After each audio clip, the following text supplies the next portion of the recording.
जय हिंद साथियों। मैं आनंद चौहान आप सभी का हार्दिक स्वागत करता हूं आपके अपने परिवार टीचिंग विद आनंद चौहान में। तो कैसे आप सभी? उम्मीद करता हूं भाई आप सभी लोग हमेशा की तरह से बेहतर होंगे और अपनी पढ़ाई को एक ज़बरदस्त तरीके से कर रहे होंगे। तो भाई आज आपका हिंदी का एक नया चैप्टर स्टार्ट होने वाला है। जैसा कि मैंने आपको बताया था पिछली क्लास में दोस्तों हमने आपको विलोम शब्द का जो टॉपिक है वो अच्छे से कंप्लीट करा दिया था भाई। और उम्मीद करते हैं कि विलोम शब्द में मैंने आपको जितना पढ़ाया जितना सिखाया वो अपने आप में पर्याप्त था और वो सारे पॉइंट्स आपको अच्छे से याद भी हो गए होंगे। तो आज उसी क्रम में अपना एक अगला चैप्टर आता है दोस्तों हमारा, जिसका नाम है अनेकार्थी शब्द एवं शब्द युग्म। ये दोस्तों आपकी यदि बात करें तो इस चैप्टर को आपको यहाँ पे दो चैप्टर हैं। एक तो है दोस्तों आपका कौन सा, तो आपको सर यहाँ से तो एक चैप्टर है आपका शब्द युग्म वाला चैप्टर है और दूसरा चैप्टर है अनेकार्थी शब्द। अनेकार्थी शब्द की यदि हम बात करें तो अनेकार्थी शब्द का दोस्तों मतलब होता है कि एक शब्द के कई सारे अर्थ होते हैं। तो एग्जाम में यहाँ से एसएससी जीडी से आपके अनेकार्थी शब्द से क्वेश्चन 110% की एक ना एक क्वेश्चन जरूर आपके एग्जाम में यहाँ से जरूर पूछा जाएगा मेरे भाई। आपसे यहाँ से एक क्वेश्चन जरूर पूछा जाएगा, ये बात बिल्कुल क्लियर है। और यही क्वेश्चन दोस्तों आपके शब्द युग में से भी पूछा जा सकता है, शब्द युग में से भी पूछा जाएगा। तो आज के इस एक वीडियो में ही हम सारे चैप्टर्स को कंप्लीट करेंगे। आज हम एक ही वीडियो में आपके अनेकार्थी शब्द और शब्द युग्म चैप्टर्स को कंप्लीट करने वाले हैं। सबसे पहले हम इसकी थ्योरी क्लासेस के बारे में चर्चा करेंगे और इसके बाद इसमें दोस्तों जो आपके ऑब्जेक्टिव क्वेश्चंस दिए गए हैं, जैसे क्वेश्चन नंबर 1 से लेकर 36 तक के जो आपके ऑब्जेक्टिव क्वेश्चंस दिए हैं, इनको हम डिस्कस करेंगे। तो सबसे पहले हम अनेकार्थी शब्द की थ्योरी पढ़ेंगे, उसके बाद शब्द युग्म की थ्योरी पढ़ेंगे, फिर उसके बाद हम अनेकार्थी शब्द और शब्द युग्म के जो भी प्रीवियस ईयर ऑब्जेक्टिव क्वेश्चंस होंगे उनके बारे में पढ़ेंगे। ठीक है भाई, इससे क्या है तो आपकी थ्योरी भी क्लियर हो जाएगी और उसमें जब आप ऑब्जेक्टिव क्वेश्चंस के आंसर दोगे तो भाई एक एक सेकंड में सारे क्वेश्चंस के आप आंसर भी दे पाओगे। भाई मैं आपसे हमेशा कहता हूं कि जो लोग हमारे साथ हिंदी की क्लास में जुड़े हैं, जिनको लगता है कि मैं विलोम शब्द याद ही नहीं होते, पर्यायवाची याद नहीं होते, भाई वो हमसे एक बार पढ़ लो, गारंटी मेरी है कि आपको चीज़ें वीडियो में ही याद करवा दूंगा मैं। आपको बस करना क्या है, शुरू से लेकर वीडियो के साथ तक हमारे बने रहना है, चीज़ों को केवल सुनना है। हमारी बस चीज़ों को सुनना है, याद देखते हैं भाई कितना कैसे याद नहीं होता, भाई सबको याद होगा, भाई सबको चीज़ें याद हो जाएंगी, रटना तो पड़ेगा ही नहीं, बस केवल चीज़ों को सुनना है। तो चलिएगा दोस्तों, हम बिना टाइम वेस्ट किए आपका सीधे अपने बात करते हैं अपने टॉपिक पर। तो दोस्तों टॉपिक आपके सामने आ चुका है, ये हमारा दोस्तों जो टॉपिक रहने वाला है ये हमारा 5वां टॉपिक है, जो कि आपका अनेकार्थक शब्द एवं शब्द युग्म। ये दोस्तों हमारा 5वां टॉपिक है और इससे पहले दोस्तों हमारे जो टॉपिक हैं वो आपके दोस्तों जो 4 टॉपिक है वो हमारे कंप्लीट हो चुके हैं। इससे पहले दोस्तों हमारे जो 4 टॉपिक हैं वो आपके कंप्लीट हो चुके हैं। ये हमारा दोस्तों 5वां टॉपिक आज स्टार्ट होने जा रहा है। तो चलिएगा दोस्तों, तो सबसे पहले हम इसके अनेकार्थी शब्द के बारे में जानते हैं कि अनेकार्थी शब्द जो है ये होता क्या है। तो ठीक है, सबसे पहले हम दोस्तों क्या पढ़ रहे हैं, अनेकार्थी शब्द यहाँ से पढ़ने वाले हैं। तो यहाँ पे दोस्तों अनेकार्थी शब्द के बारे में एक बात कही गई है कि जैसा कि नाम से स्पष्ट हो रहा है कि अनेक अर्थ वाले शब्द। भाई बात बिल्कुल सही है कि इसको तो भाई मेरे नाम से ही स्पष्ट हो रहा है कि अनेक अर्थ वाले शब्द को अनेकार्थी शब्द कहा जाता है, यानी कि वे शब्द जो अनेक अर्थ रखते हैं उन्हें अनेकार्थी शब्द कहते हैं। तो वही तो इसमें कहा है कि वे शब्द जो एक से अधिक अर्थ रखते हैं उन्हें अनेकार्थक शब्द कहते हैं। सभी को परिभाषा याद हो गई, कोई दिक्कत किसी को? चलिएगा, एग्जाम में परिभाषा नहीं पूछा जाता, हमेशा इतना आता है कि बताइएगा कि वे शब्द जो एक से अधिक अर्थ रखते हैं उन्हें क्या कहा जाता है, तो भाई उन्हें अनेकार्थक शब्द कहते हैं। चलिएगा भाई, अब यहाँ से आपके अनेकार्थक शब्द स्टार्ट होते हैं। भाई उम्मीद करते हैं आपको क्वेश्चन की क्वालिटी भाई अच्छे से समझ में आ रही होगी, अच्छे से दिखाई दे रही होगी। ठीक है भाई, अब चीज़ों को सुनते रहिएगा भाई, अब केवल चीज़ों को सुनना है, दिमाग से कंसंट्रेट होकर सारी चीज़ों को। चलिएगा भाई, पहला पॉइंट आपके सामने यहाँ पर दिया गया अंबर। पहला पॉइंट दिया गया दोस्तों अंबर। अंबर में आप लोगों ने पर्यायवाची पढ़ा होगा कि अंबर का अर्थ क्या होता है, आकाश होता है, नभ होता है, गगन होता है, व्योम होता है, ये सारी क्या है, पर्यायवाची है। ठीक है, हमसे बताना है क्या, हमें बताना भी अनेकार्थक शब्द, यानी कि दिए गए आपके जो भी शब्द इनके कौन कौन से अनेकार्थक शब्द बन सकते हैं। जैसे कि अंबर जो होता है दोस्तों, अंबर पट वस्त्र के भी पर्यायवाची होते हैं। तो दोस्तों हम इसको अंबर को अनेकार्थक शब्द में इसका नाम वस्त्र भी होता है। अंबर आकाश को भी कहते हैं। अंबर जो दोस्तों हमें दोस्तों रुई, रुई हमें किससे प्राप्त होती है, तो आप कहोगे सर जो रुई है वो हमें कपास से प्राप्त होती है। और अंबर जो इत्र होता है, जिसको हम स्प्रे वगैरह बोलते हैं, इत्र बोलते हैं भाई, इत्र नगरी कन्नौज को कहा जाता है। तो जहाँ से इत्र बनता है तो इत्र को अंबर कहा जाता है। अभ्रक भी कहते हैं, एक नगर भी अंबर का है, और मेघ, मेघ यानी कि जो बादल, भाई बादल कहाँ रहते हैं? आकाश में रहते हैं बादल, तो वही है अंबर का दोस्तों मेघ भी कहते हैं। तो ये जितने भी आप नाम देख रहे हो, वस्त्र, आकाश, कपास, इत्र, अब्रक, नगर, मेघ, ये सभी अंबर के क्या हैं दोस्तों? अनेकार्थक शब्द हैं, यानी कि अंबर के इतने अर्थ होते हैं। उम्मीद करते हैं बात समझ में आ गई होगी, पॉइंट याद हो गए भाई। हमारे साथ साथ चीज़ों को सुनेंगे। वस्त्र यानी कि अंबर, आकाश तो सभी को पता है, कपास, जो चीज़ें आपको पता होती हैं उनसे तो कोई दिक्कत ही नहीं है याद करने की। और जो चीज़ें आपको पता नहीं है, कोई नया वर्ड आप पहली बार सुन रहे हो, बस वही तो याद करना है, बस याद कर लेंगे, 2-3 बार पढ़ेंगे तो चीज़ें याद हो जाएंगी। अगला देखो भाई, अरुण। अरुण मैंने पर्यायवाची में बताया था कि सूर्य को कहा जाता है। सूर्य कैसा होता है भाई? आपको सर लाल होता है। रक्त वर्ण यानी कि भाई सूर्य को ही हो जाएगा, है ना। कुमकुम कैसा होता है? लाल होता है। सिंदूर भी लाल होता है। बाल सूर्य, बाल सूर्य यानी कि तो सूर्य ही निकल रहा है लास्ट में, तो सूर्य ही हो जाएगा। और सूर्य तो है भाई। सारे पॉइंट याद हो गए, सारे पॉइंट मेरे भाई आपको याद हो गए। यदि आपसे अरुण का भिन्नार्थक अनेकार्थक शब्द पूछेगा तो आप बड़े ही आसानी से बता पाओगे। कैसे? अरुण का अर्थ होता है सूर्य।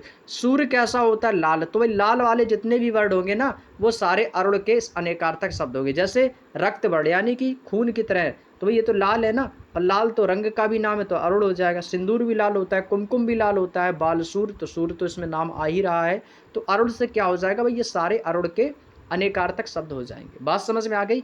और ये आपको सारे याद भी हो गए होंगे। बस लाल वर्ड याद रखो, लाल। लाल है कि सारी चीज़ें लाल होती हैं अरुण की, तो बस जितने भी होंगे वो सारे रक्त के समान होंगे, रक्त वर्ण हो जाएगा। आगे देखो भाई, अशोक। अशोक का अनेकार्थक शब्द पूछा है, शोक रहित। अशोक एक वृक्ष का भी नाम होता है, आप सभी को पता है। उत्तर प्रदेश का राजकीय वृक्ष कौन सा है? अशोक है। और भाई सम्राट एक अशोक भी थे, सम्राट अशोक भी हुआ करते थे भाई। ये तो 3 ही नाम है, देखो ये कैसे।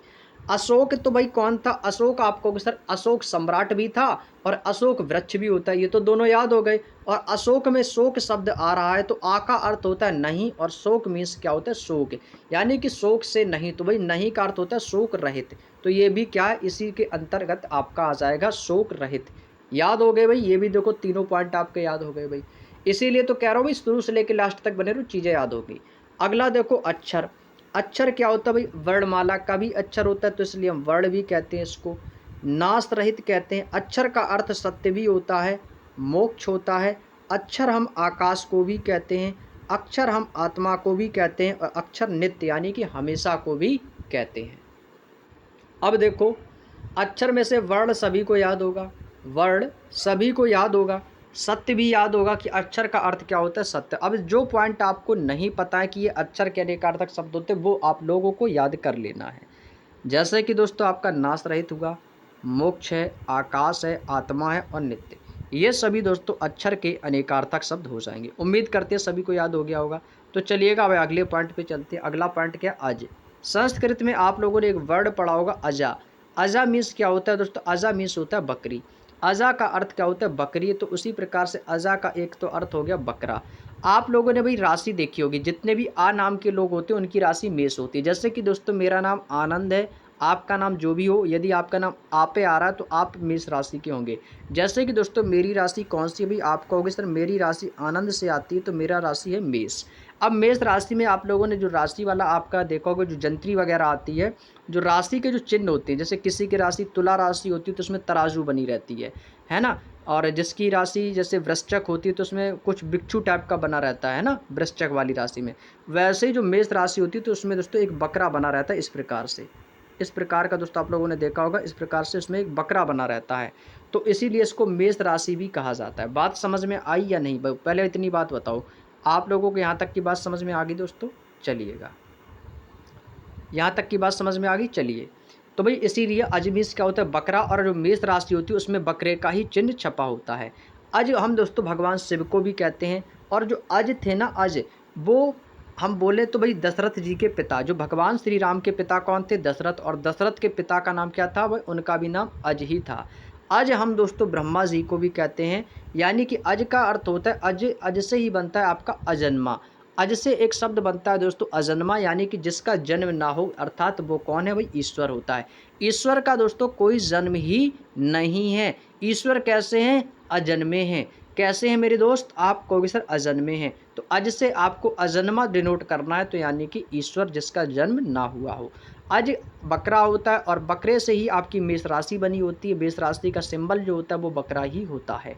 और अज भगवान शिव को कहते हैं। और दशरथ जी के पिता का भी नाम जो था वो क्या नाम था? अज था। बात समझ में आ गई? अब बताओ ऐसा कोई कैंडिडेट है जो जो मैं आपको बोल रहा हूँ वो चीज़ें समझ में ना आ रही हों और सारी चीज़ें आपको याद भी होती चली जाएंगी। आप अपने आप से खुद पूछो कि हाँ ये बाकी मुझे चीज़ें जो हैं याद हो रही हैं। अगला देखो भाई, अगला पॉइंट है अधर। अधर मीन्स आप लोगों ने पढ़ा होगा, अधर मीन्स होता है होंठ।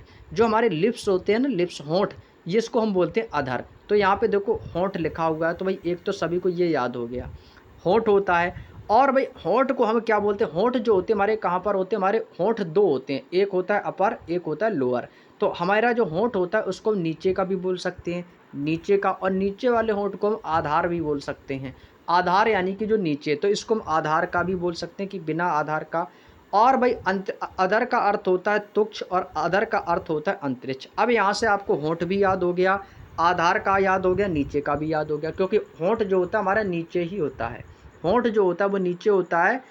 तो ये भी हमारे क्या हो जाएंगे? आपको कहोगे सर ये अदर का अर्थ हो जाएगा। देखो हमें क्या करना है, हमें चीज़ों को याद करना है, चाहे जैसे याद करें वो आपके ऊपर डिपेंड करता है। आप किसी भी ट्रिक से याद रख सकते हो, जैसे आपको बेटर लगे, ठीक है। बस आपको बस चीज़ें याद हो जाएं, एग्ज़ाम हॉल में बस चीज़ें आपको याद आ जाएं, बस हमें कोई दिक्कत नहीं है। आप चाहे जैसे याद कर लो, किसी भी ट्रिक से याद कर लो, आपके माइंड में जो भी चीज़ों की आपके लोग पास में जो भी ट्रिक्स हों आप उसको फॉलो कर सकते हो, ठीक है। चलिएगा आगे देखो भाई, आगे दिया गया अंकुश। अंकुश जानते हो क्या भाई? कहते हैं ना भाई, तुम मेरी बात पर अंकुश मत लगाओ। अंकुश का मतलब होता है प्रेशर, किसी पर अंकुश लगाना, किसी बात पर अंकुश लगाना, यानी कि किसी पर दबाव डालना, किसी पर दबाव डालना। अब ये आप किसी पर दबाव डालोगे तो इसका मतलब क्या है? यदि हम दूसरे शब्दों में कहें, उस पर आप नियंत्रण करना चाहते हो, आप जो है उस पर नियंत्रण करना चाहते हो, आप उसे रोकना चाहते हो, बोल सकते हैं ना भाई। नियंत्रण करना, किसी को रोकना, किसी को दबाव डालना, किसी पर अंकुश लगाना, ये सभी क्या है? ये सभी आपके अंकुश के समान आपके जो है आपके अनेकार्थी शब्द हो जाएंगे।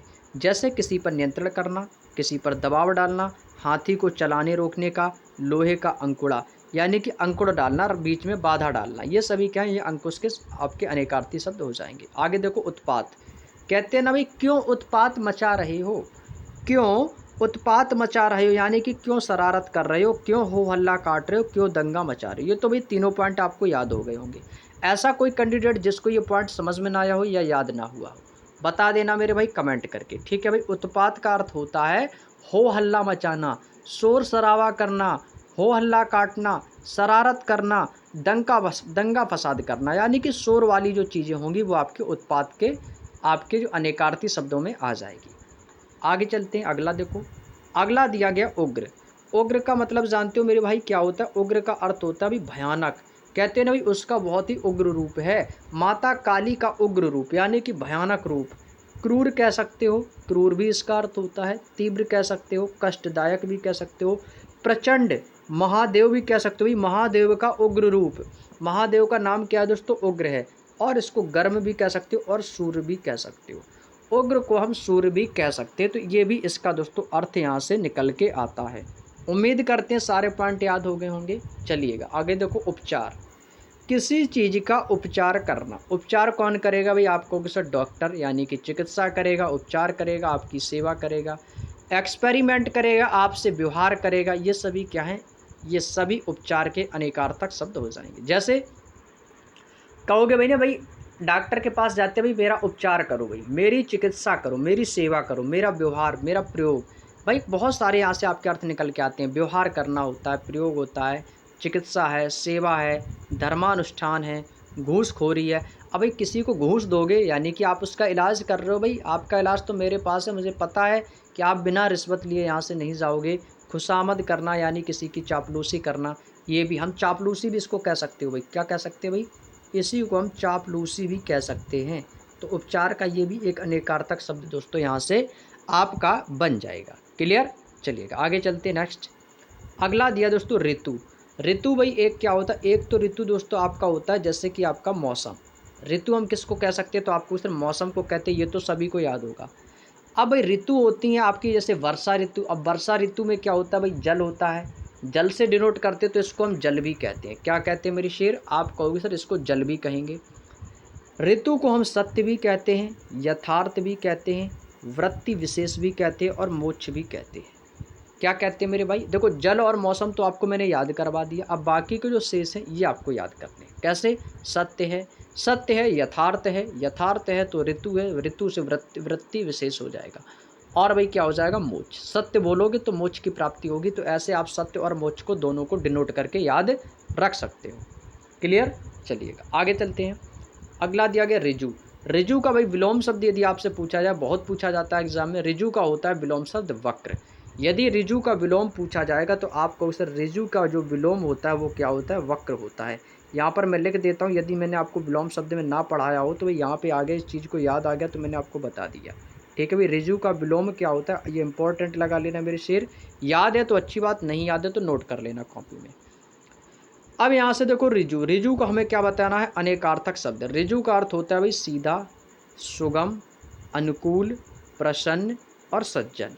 यानी कि यहाँ पर सभी पॉजिटिव चीज़ें होंगी। कोई सज्जन व्यक्ति है, कोई प्रसन्न हो रहा है, आपके प्रति अनुकूल काम, आपका रास्ता सुगम है, आप कैसे सीधे हैं। यानी कि ऋजु के सारे जो आपके रिजल्ट मिलेंगे वो सारे पॉजिटिव वे में होंगे। कैसे होंगे भाई, पॉजिटिव वे में।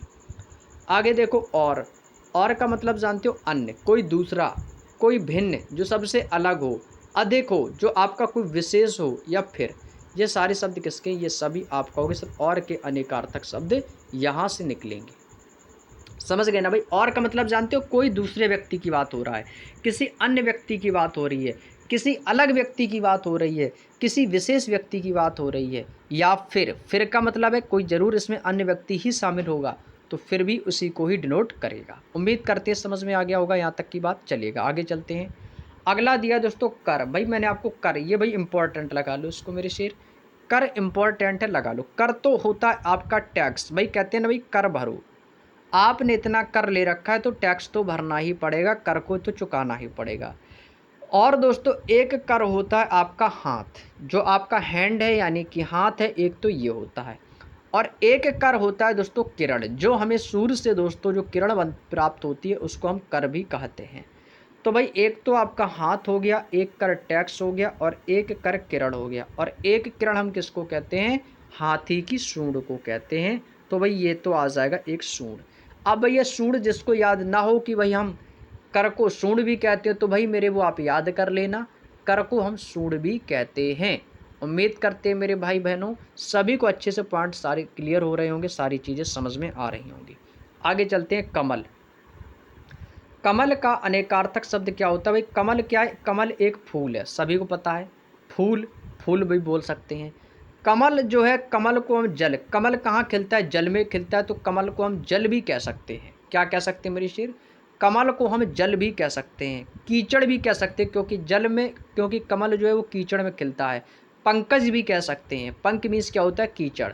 और एक मांस पिंड भी कमल होता है, और कमल को हम तांबा भी कहते हैं। तो इसे तांबा आपका नया शब्द है, और ये मांस पिंड, ये केवल दो याद रखने, जल आपको याद है, फूल आपको याद ही है।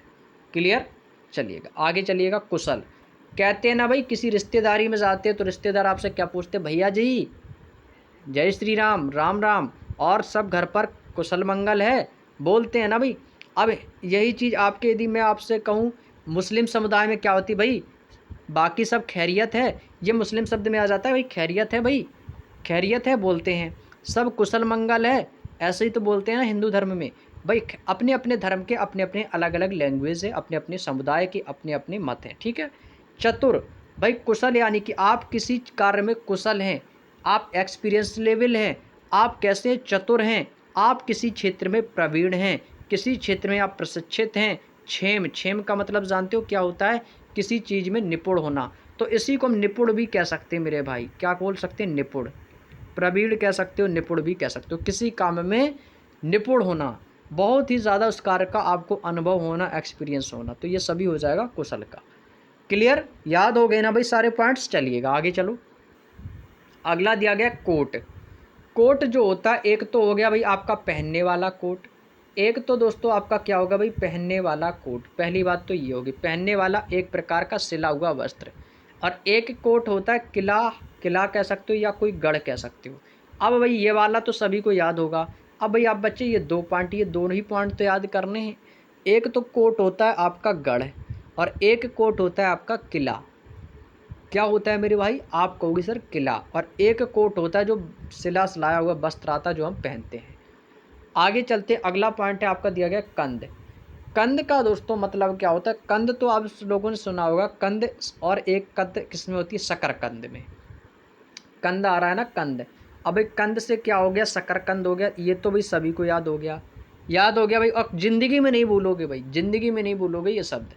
अब भाई हम क्या बोल सकते हैं? कंद को भाई मिश्री भी कहते हैं। मिश्री कैसी होती है? मीठी होती है। और कंद को हम बिना रेशे के गूदेदार जो जड़ निकल के आती है उसको भी कंद कहते हैं। और कंद हम बादल को भी कहते हैं। कंद जो है दोस्तों वो हम बादल को भी कहते हैं और शकरकंद को भी कहते हैं। अगला पॉइंट है दोस्तों कृष्ण। कृष्ण को हम क्या कह सकते हैं भी? कृष्ण कह सकते हो, कृष्ण भगवान भी होते हैं।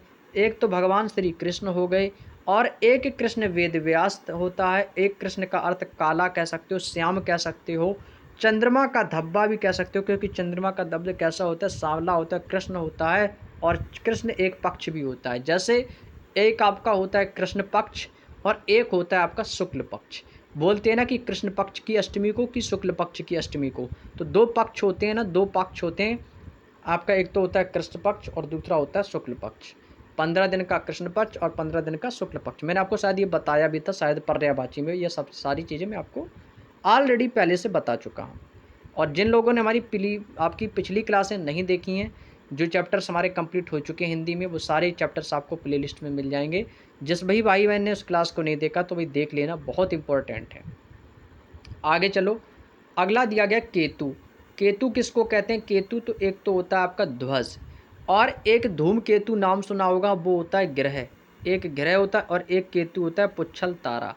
केतु तो एक आपका ग्रह हो गया, एक पुच्छल तारा हो गया, एक ध्वज हो गया।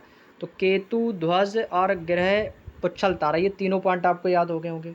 और मुझे नहीं लगता कि ये पॉइंट आप भूलोगे भी, ये सारे पॉइंट हमेशा याद रखोगे आप लोग।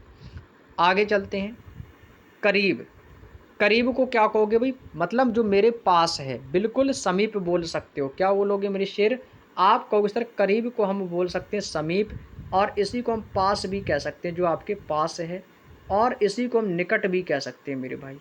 निकट है, पास है, ये सभी इसी के अर्थ हैं। ठीक है, लगभग, लगभग वो मेरे करीब था, यानी कि पास में, जो पास में जो आपकी चीज़ें आती हैं वो आपके लगभग में आ जाती हैं। अगला है देखो दोस्तों कर्ता। कर्ता जानते हो क्या होता है? कर्ता वो होता है जो किसी कार्य को करता है, जो किसी कार्य को करे, यानी करने वाला कर्ता। एक तो कर्ता होता है परिवार का जो मेन होता है, परिवार का मुखिया। और कर्ता आपका होता है पहला कारक। कर्ता ने कर्म को कर्ण से संप्रदान के लिए, ये तो सारी चीज़ें पढ़ी होंगी ना आप लोगों ने। जैसे कि मैं कहूँ कि राम आम खाता है, तो कर्ता क्या है आपको? सर कर्ता राम है, तो राम यानी कि पहले आया, तो कर्ता आपका पहला कारक भी होता है। कारक जो आपके होते हैं वो 8 प्रकार के होते हैं, सभी लोगों को पता होगा। कर्ता, कर्म, करण, संप्रदान, अपादान, संबंध, काकी के, हे, अरे, प्रभु, संबोधन, ये सारे आपके होते हैं। वैसे ही आपका जो पहला कारक है वो आपका कर्ता ही आता है, तो इसलिए इसे पहला कारक भी कहा गया है। आगे देखो, आगे दिया गया कली। कली का मतलब जानते हो? कली से ही बनता है कलह, जो हमारे घरों में कलह बना रहता है, कलेश बना रहता है, तो ये दोस्तों इसी को कहते हैं। तो कली का हो गया कलह। कलह जब होगा घर में, कलेश होगा, तो भाई दुख भी होगा, और दुख होगा तो भाई इसी कलह से पाप बढ़ेगा।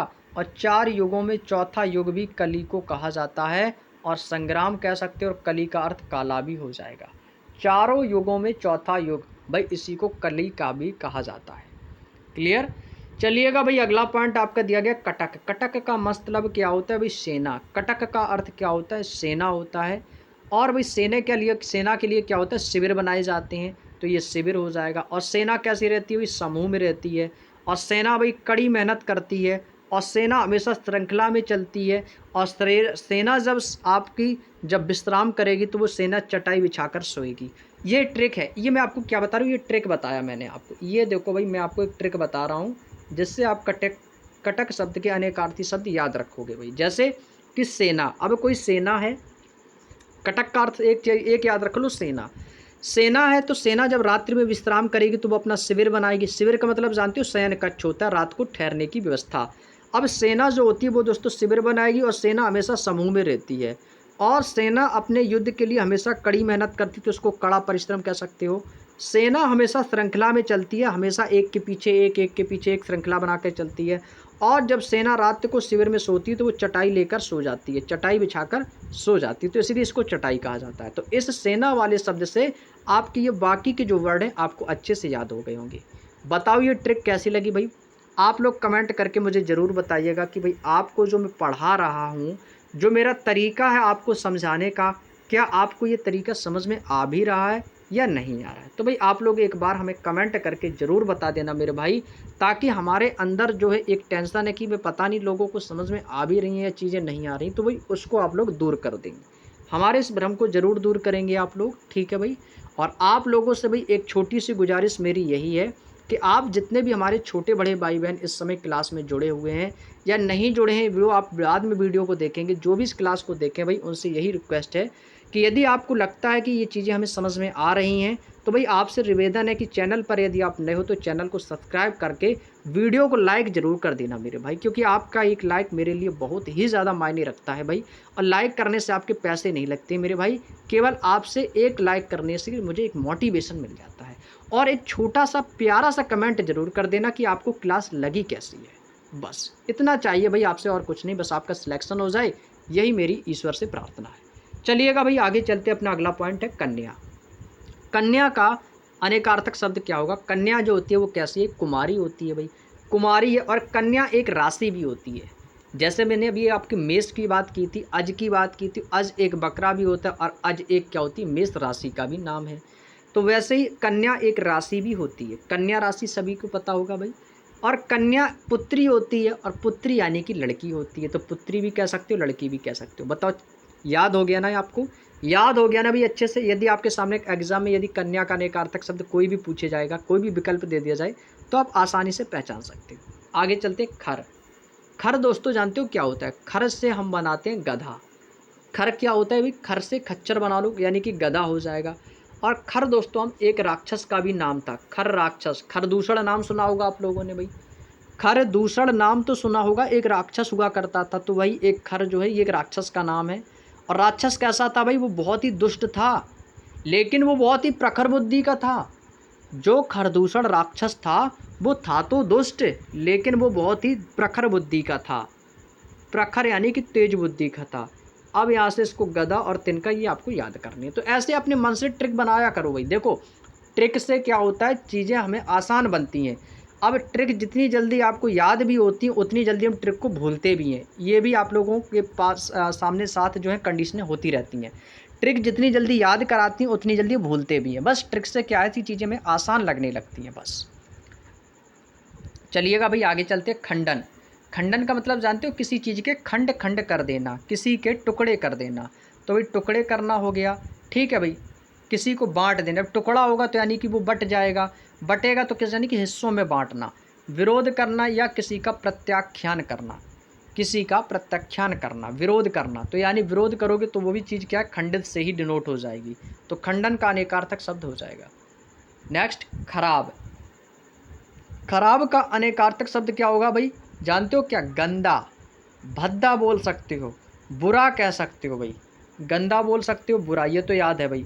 खराब यानी कि आपने पूरा काम खराब कर दिया, आपने ये मेरी पेंटिंग जो है पूरी खराब कर दी। खराब का मतलब है आपने मेरी पूरी पेंटिंग बर्बाद कर दी, आपने पूरी पेंटिंग जो है पूरी तरीके से नष्ट कर दी। एक ही अर्थ डिनोट कर रही है सारी, ये जितने भी वर्ड हैं। ना चालू भाई इसका भी अर्थ होता है खराब, यानी कि भाई ये घड़ी चालू नहीं हो रही है। क्यों? क्योंकि घड़ी खराब हो गई है। ये घड़ी चालू ना हो रही है भाई, ये घड़ी मेरे से चालू ना हो रही है। क्यों नहीं हो रही है? तो आप कहोगे सर ये घड़ी ख़राब हो गई है इसलिए चालू ना हो रही है।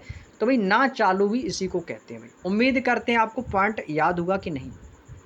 भाई मेरे पढ़ाने का मकसद है कि बच्चों को, आप लोगों को एक से एक अच्छी चीज़ें हैं वो कैसे भी करके माइंड में भाई मेरे डालना। मेरा काम है कि आप लोगों की चीज़ें सीधे सीधे माइंड में चली जाएँ और बस एग्ज़ाम में आपको चीज़ें याद आएंगी। ये भाई मेरी बात याद रखना। आगे चलो भाई ग्रहण। ग्रहण करने का मतलब जानते हो? किसी को चीज़ ग्रहण करना यानी कि उससे चीज़ आपको ले रही हो, यानी कि उसका लेना। लेना यानी कि किसी चीज़ को ग्रहण करोगे तो इसको लोगे, तो लोगे लेने के लिए क्या करोगे भाई, पकड़ोगे, तो पकड़ना हो जाएगा। सूर्य चंद्र, भाई ये भी ग्रहण होते हैं, सूर्य ग्रहण होता है, चंद्र ग्रहण होता है। तो ग्रहण तो एक अर्थ हो गया सूर्य ग्रहण और चंद्र ग्रहण से, तो इसलिए सूर्य चंद्र भी कहते हैं। ग्रहण भाई एक राहु और केतु, राहु एक ग्रहण है, केतु भी एक ग्रहण है। इनके सभी के जितने भी जो भी इफेक्ट पड़ते हैं, प्रभाव पड़ते हैं, नकारात्मक सकारात्मक जो भी प्रभाव हैं, वो भी दोस्तों इसी से डिनोट हो जाएंगे। उम्मीद है याद हो गए भाई। ग्रहण के अर्थ याद हो गए, सूर्य ग्रहण, चंद्र ग्रहण, राहु ग्रहण, केतु ग्रह, लेना, पकड़ना, ये सभी क्या हैं, ये सभी ग्रहण के हो जाएंगे। आगे चलो, आगे दिया गति। गति का अनेकार्थक शब्द क्या होगा मेरे भाई, हालात, मोक्ष, आपकी चाल, चाल गति, रफ्तार, रीति, स्पंदन, वेश, ये सभी किसके हैं, गति के। तो चाल, रफ्तार, रीति, ये तो सभी आपको याद होंगे। आगे चलते हैं गंदा। अभी मैंने आपको थोड़ी देर पहले बताया था, गंदा यानी कि अश्लील, अश्लील यानी कि बुरा कह सकते हो, मैला कह सकते हो, मटमैला कह सकते हो, अशुद्ध कह सकते हो, घृणित कह सकते हो। ये सारे वर्ड किसके हैं भाई, गंदा के हो जाएंगे। बेकार कह सकते हो भाई, बेकार भी कह सकते हो भाई, बर्बाद कर सकते हो भाई, ये भी सारे वर्ड, बहुत सारे अनेकों अर्थी शब्द होते हैं इनके दोस्तों। आगे चलते ग्रह। ग्रह क्या है, तारे, तारे भाई क्या है, ग्रह हैं। 9 ग्रहों की संख्या कितनी है भाई, अब तो खैर वर्तमान में 8 है, तो 9 की संख्या कह सकते हो कि ग्रह 9 है या 8 है। अनुग्रह कह सकते हो कि अनुग्रह में ग्रह आ रहा है। ग्रह, अनुग्रह से क्या होती है, कृपा, और ग्रह एक राहु, राहु क्या है, एक ग्रह का भी नाम है। ये भी देखो सारे पॉइंट आपको याद हो गए, सारे पॉइंट याद हो गए ना मेरे भाई। चलिएगा आगे देखो, गोपाल। अब भाई गोपाल यानी कि भगवान श्री कृष्ण। अब भाई भगवान श्री कृष्ण को क्या कहते थे, ग्वाला कहते थे, तो इनका नाम क्या हो गया, ग्वाला। गैया चराने वाला यानी कि गाय पालने वाला, गाय चराने वाला। किसी लड़के का नाम भी तो हो सकता है गोपाल। भाई गोपाल आप लोगों में से किसका नाम है, तो भाई कमेंट करके बता देना मेरे भाई, जो भी होगा, ठीक है। चलिएगा अभी, तो गोपाल कौन हो गया भाई, भगवान श्री कृष्ण कह सकते हो, ग्वाला कह सकते हो, गाय पालने वाला हो सकता है, और किसी लड़के का नाम भी हो सकता है। चलिएगा भाई अगला पॉइंट देखो, घट। घट का अर्थ होता है दोस्तों, एक तो घट मीन्स होता है घड़ा, घट मीन्स होता है घड़ा, और घड़ा के साथ साथ घट हम शरीर को भी कहते हैं और कम को भी कहते हैं। घट से होता है घाटा। अब किसी चीज़ में घाटा है तो यानी कि चीज़ें आपको क्या है, कम हुई, नुकसान हुआ है, तो कम कह सकते हो इसको। आगे देखो भाई अगला पॉइंट दिया गया, घात। घात का मतलब जानते हो, किसी पर घात लगाना, किसी को चोट पहुंचाना, किसी की हत्या कर देना, अपना दाव लगाना, अवसर यानी कि मौका भी कह सकते हो इसको। और क्या कह सकते हो भाई, मौका, भाई मौका देख के चौका मारा। और गुणन फल भी कह सकते हो। घात का अर्थ हम गुणन फल क्यों कहेंगे भाई, आपको जैसे मैं यहाँ पे लिख दिया 2 की पावर 3, यानी कि आप इसे क्या बोलोगे सर, आपको सर ये है 2 की पावर 3, यानी कि 2 की घात 3, यही तो बोलोगे। तो इसीलिए इस घात को हम गुणन फल भी कहते हैं। यानी कि गुणन फल का मतलब जानते हो कि 2 की घात 3 का मतलब क्या होगा, तो आपको सर 2 गुणे 2 गुणे 2, 2 दूनी 4 दूनी 8, यानी कि तो ये क्या हुआ आपका, इसके गुणन फल ही तो है, 2 गुणे 2 गुणे 2, तो इसको हम क्या कह सकते हैं, गुणन फल भी इसी को कहते हैं।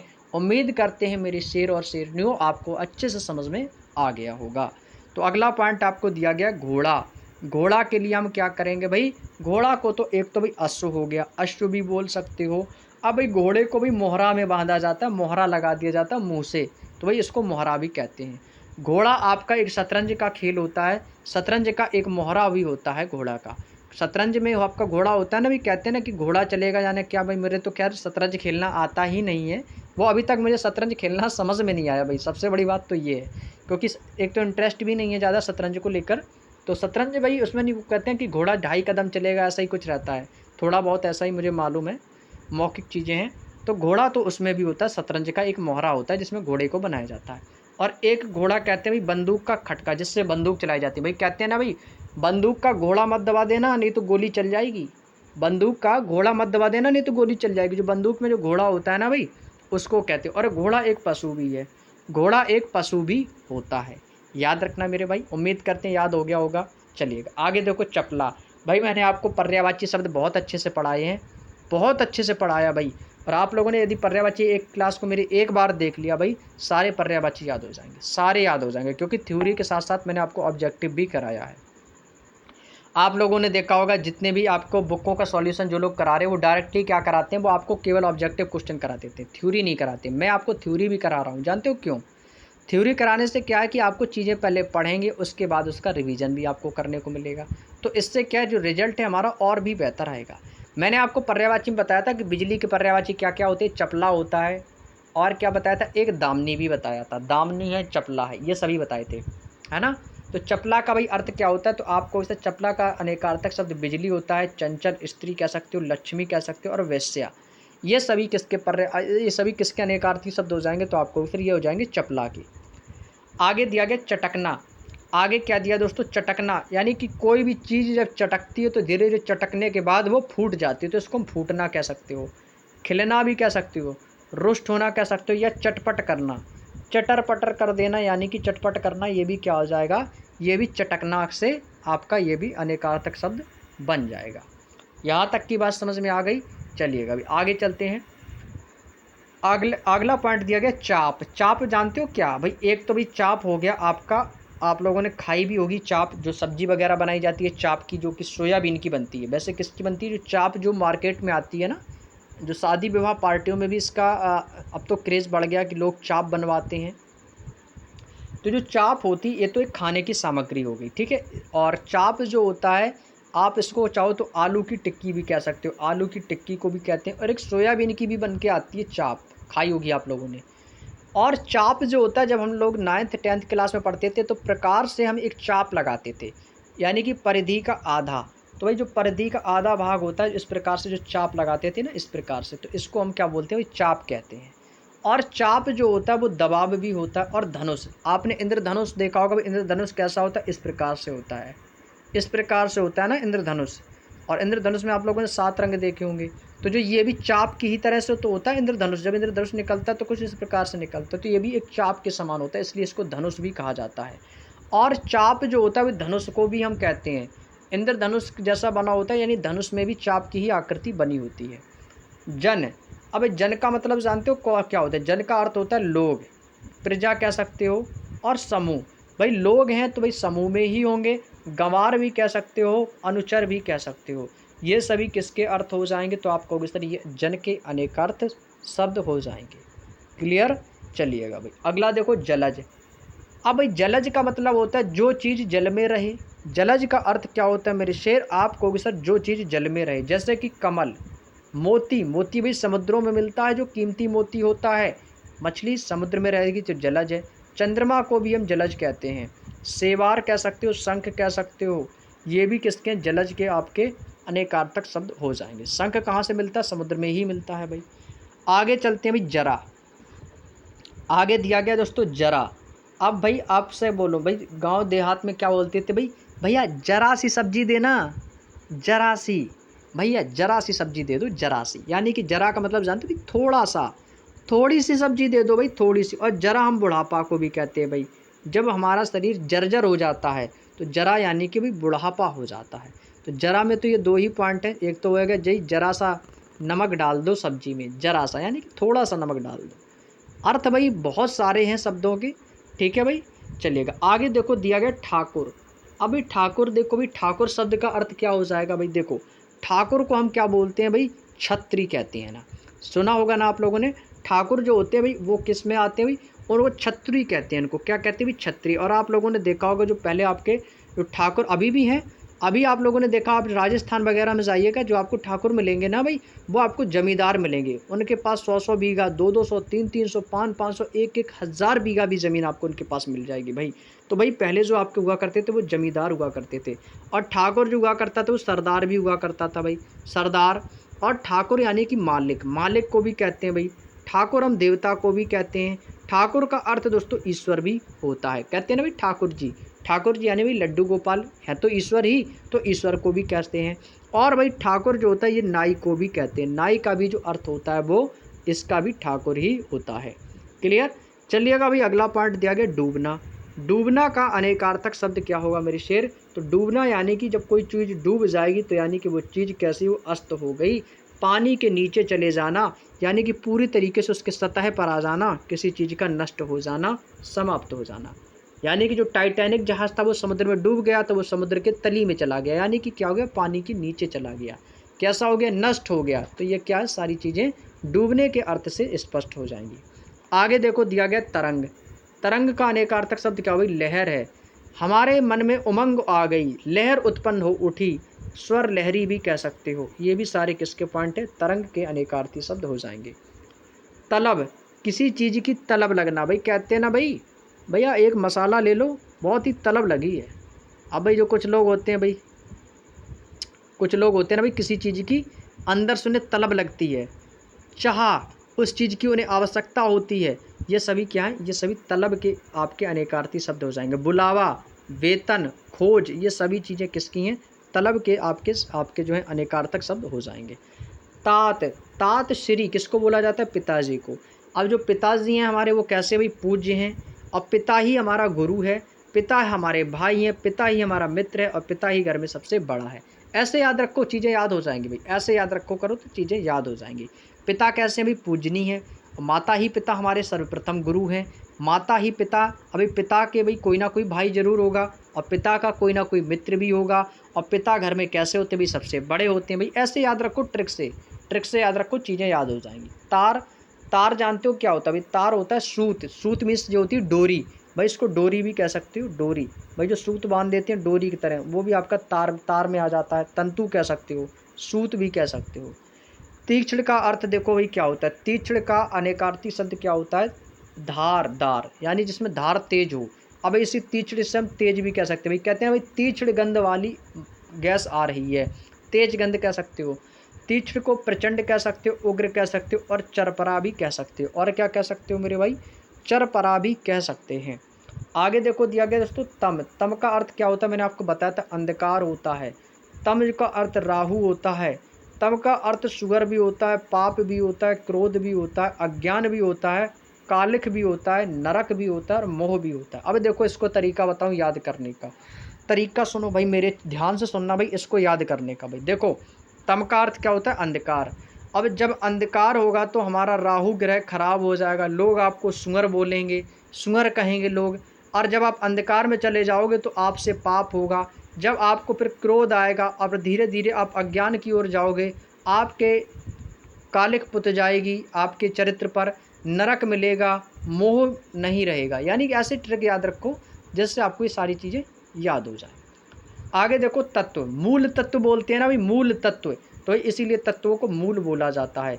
यथार्थ कहते हैं, सार कहते हैं, पंचभूत कहा जाता है, और तत्वों को भाई ब्रह्मा भी कहते हैं। क्या कहते हैं भाई? पंच तत्व, ब्रह्मा भी इसी को कहते हैं। पंचभूत को हम पंच तत्व भी कह सकते हैं, याद रखना भाई, पंचभूत को हम पंच तत्व भी कह सकते हैं। आगे देखो अगला पॉइंट दिया गया दोस्तों, थान। थान का अर्थ जानते हो क्या? थान का अर्थ होता है दोस्तों ठिकाना, निवास स्थान, यानी कि जो चीज़ वहाँ पर कोई भी व्यक्ति वहाँ पर रहता है। किसी देवी देवता के भाई थान बना देते हैं ना भाई, आप लोगों ने देखा होगा। और थान कहते हैं कपड़े का पूरा टुकड़ा, यानी कि गट्ठर, क्योंकि कपड़े का जो बंधा हुआ पूरा गट्ठर होता है, गठरी होती है, उसको भी थान कहा जाता है। थल, थल का मतलब क्या होता है भाई? जो ज़मीन है, यानी कि भूमि, स्थान कह सकते हो।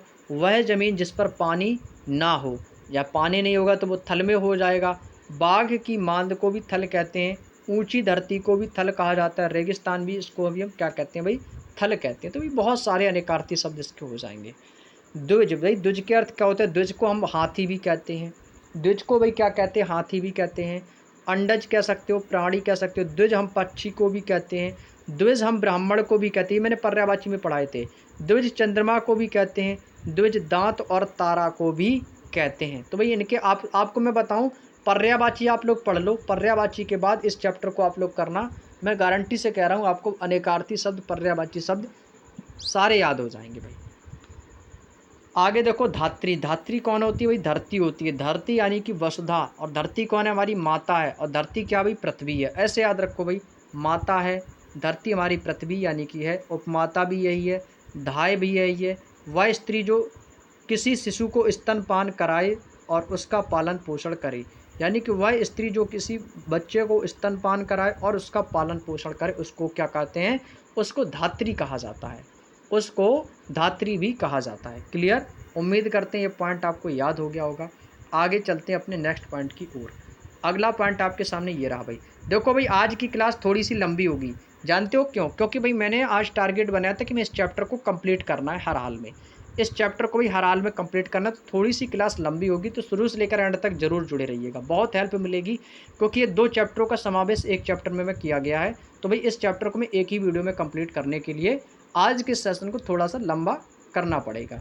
आगे देखो भाई, नेपथ्य। नेपथ्य का मतलब क्या होता है? किसी की वेशभूषा, सजावट, रंगमंच का पिछला भाग जहाँ रंगमंच के पात्र सजाए जाते हैं, उसे नेपथ्य भी कहा जाता है।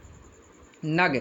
नग क्या होता है? नग तो आपके एक अंगूठी का रत्न होता है जिसमें नग लगाए जाते हैं। नग हम पर्वत को भी कहते हैं, और रत्न भी होता है जिसको नगीना कहते हैं। अंगूठी में नग लगे रहते हैं, भाई डायमंड के नग होते हैं। नग को हम सूर्य कहते हैं, सर्प भी कह सकते हैं, वृक्ष भी कह सकते हैं, और नग भाई संख्या को भी कहते हैं। कितने कहते हैं ना भाई, जो आपके बड़े बड़े ट्रांसपोर्ट होते हैं नहीं, उन्होंने पूछा भाई कितने नग पेटी आई है, तो नग यानी कि कितनी पेटियाँ आई हैं, तो वो आप इसको संख्या में भी काउंट कर सकते हो। आगे देखो दिया गया दोस्तों, नायक। नायक कौन होता है? तभी सेना नायक यानी कि सेनापति हो गया।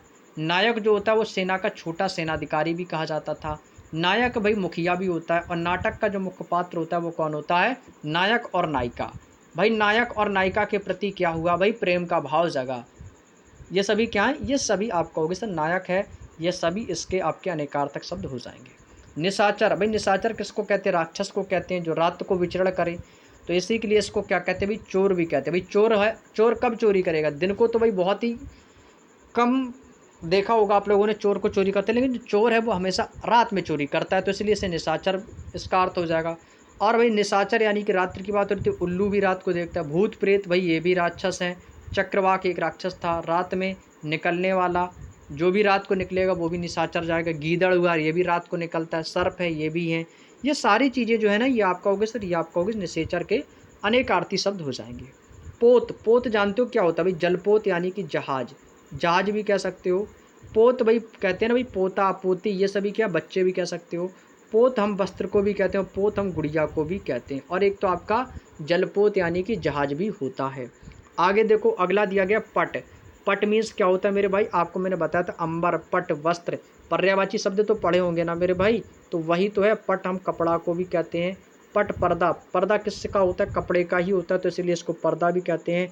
पट हम दरवाज़ा को भी कह सकते हैं, कि देव मंदिर में जो किवाड़ लगे होते हैं, भाई कहते हैं ना भाई, भगवान शिव के मंदिर के पट बंद हो गए होंगे।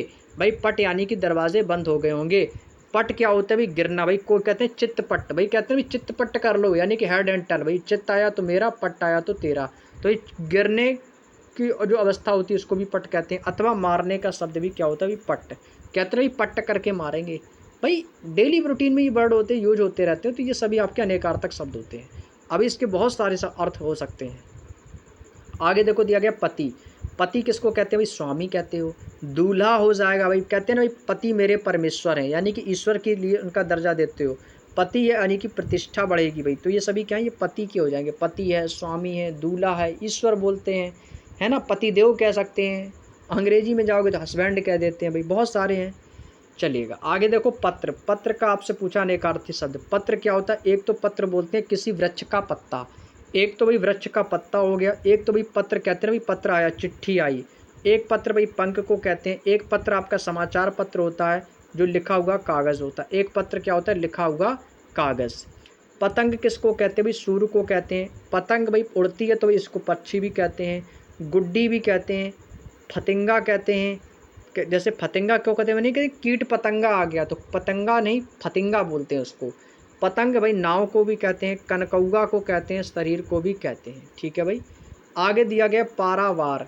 पारावार क्या होता है? ये आपका समुद्र को कहते हैं, और हद को कहते हैं, और सीमा कहते हैं ना भाई, हद में रहो, ज़्यादा मत बोलो, थोड़ा हद में रहो, सीमा से बाहर ना आओ, यानी कि अपनी अपनी सीमा में रहो।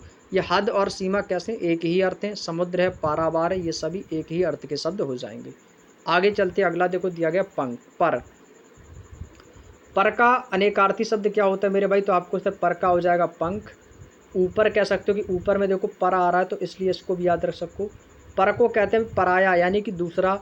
पर कहते हैं भाई पर मैं नहीं आ पाऊँगा, तुम जाओ पर मैं नहीं आ पाऊँगा। तो पर में क्या आया भाई? आपने थोड़ा सा विश्राम लिया, इसके बाद आपने कहा पर मैं नहीं आ पाऊँगा, तो पर को हम डिनोट करेंगे किंतु से। किंतु भी अर्थ हो जाएगा भाई, आप जाओ किंतु मैं नहीं आ पाऊँगा। चाहो तो किंतु लगा दो, या आप ऐसे भी कर सकते कि आप जाओ पर मैं नहीं आ पाऊँगा, तो आप ऐसे भी बोल सकते हो। और पर से ही पराया भी होता है, और पर को हम प्रवृत्ति भी कह सकते हो। क्लियर, उम्मीद करते हैं आपको ये पॉइंट याद हो गया होगा। आगे देखो बढ़ना, बढ़ना का मतलब होता है, कहते हैं ना भाई मेरा आशीर्वाद आपके साथ है, आप बहुत आगे तक बढ़ो, बहुत आगे तक जाओगे, उन्नति करोगे भाई जीवन में, उन्नत होना, अधिक होना, और आगे तक जाना और आगे बढ़ना, परिमाण से अधिक हो जाना। बहना, बहना शब्द का आपका जो है अनेकार्थी शब्द क्या होता है भाई, अधिक व्यय होना। अभी बहना क्यों भाई, पानी की तरह रुपए बाहर आए हो, यानी अधिक खर्च करना, किसी का नष्ट कर देना बहना। पानी का चलते रहना भाई, एक तो भाई पानी का जो चलता है भाई, नदी नालों में पानी बहता रहता है ना, एक तो भाई बहना उसको कहते हैं। आगे देखो दिया गया बलि। अब भाई किसी बकरी की बलि चढ़ा देना है ना, किसी भैंस के बच्चे की बलि चढ़ा देना। एक तो बलि होता है बलिदान, चढ़ावा, भाई किसी की बलि चढ़ा देना। कर, बलिदान कह सकते हो, बलि उपहार भी कह सकते हो। और राजा एक बलि थे, एक राजा भी हुआ करते थे जिनका नाम क्या था, बलि। बहार शब्द का अनेकार्थक शब्द क्या होता है, बहार को कहते हैं बसंत ऋतु। एक तो बहार हो गई भी, कहते हैं ना भाई वाह क्या बहार आई, और एक बहार होती है आनंद। भाई जब बहार आएगी, ऋतु आएगी, तो भाई आनंद भी आएगा। जब आनंद आएगा तो आप कहोगे सर एक गाने गाने का मन हो रहा, तो एक राग विशेष होगा, प्रफुल्ल होगी, तो भाई शोभाएँ भी बढ़ेंगी, तो शोभामान होगा।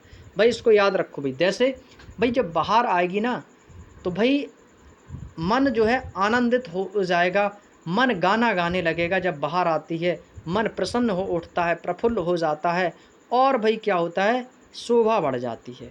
जब बाहर आती है तो भाई बसंत ऋतु में शोभा बढ़ जाती है। तो ऐसे याद रखो, तो ये आपको सारे पॉइंट याद हो जाएंगे। आगे देखो दिया गया मधु। मधु का मतलब जानते हो क्या होता है, मधु को हम कहते हैं शहद, शहद भी कहते हो। और शहद होता कैसा है, आपको कि शहद मीठा होता है। और मधु को हम शराब भी कहते हैं, शराब यानी कि मदिरा कह सकते हो। और मधु फूलों का रस, जो भाई आप कहोगे सर जो मधुकर, मधुकर किसको कहते हैं, भ्रमर यानी कि भंवरे को बोलते हैं। मधुकर किसका पर्यायवाची है, भंवरे का। ये तो यूपी पुलिस में भी इस बार आया था आपका, है ना, अगस्त वाले एग्जाम में। और मधु यानी कि अमृत भी कहते हैं, अमृत भी इसी को कहते हैं। और मधु हम बसंत ऋतु को भी कहते हैं। तो ये सारे पॉइंट आपको याद हो गए होंगे, याद हो गए होंगे सारे पॉइंट। चैत्र मास भी होता है, ये मधु को कहा जाता है।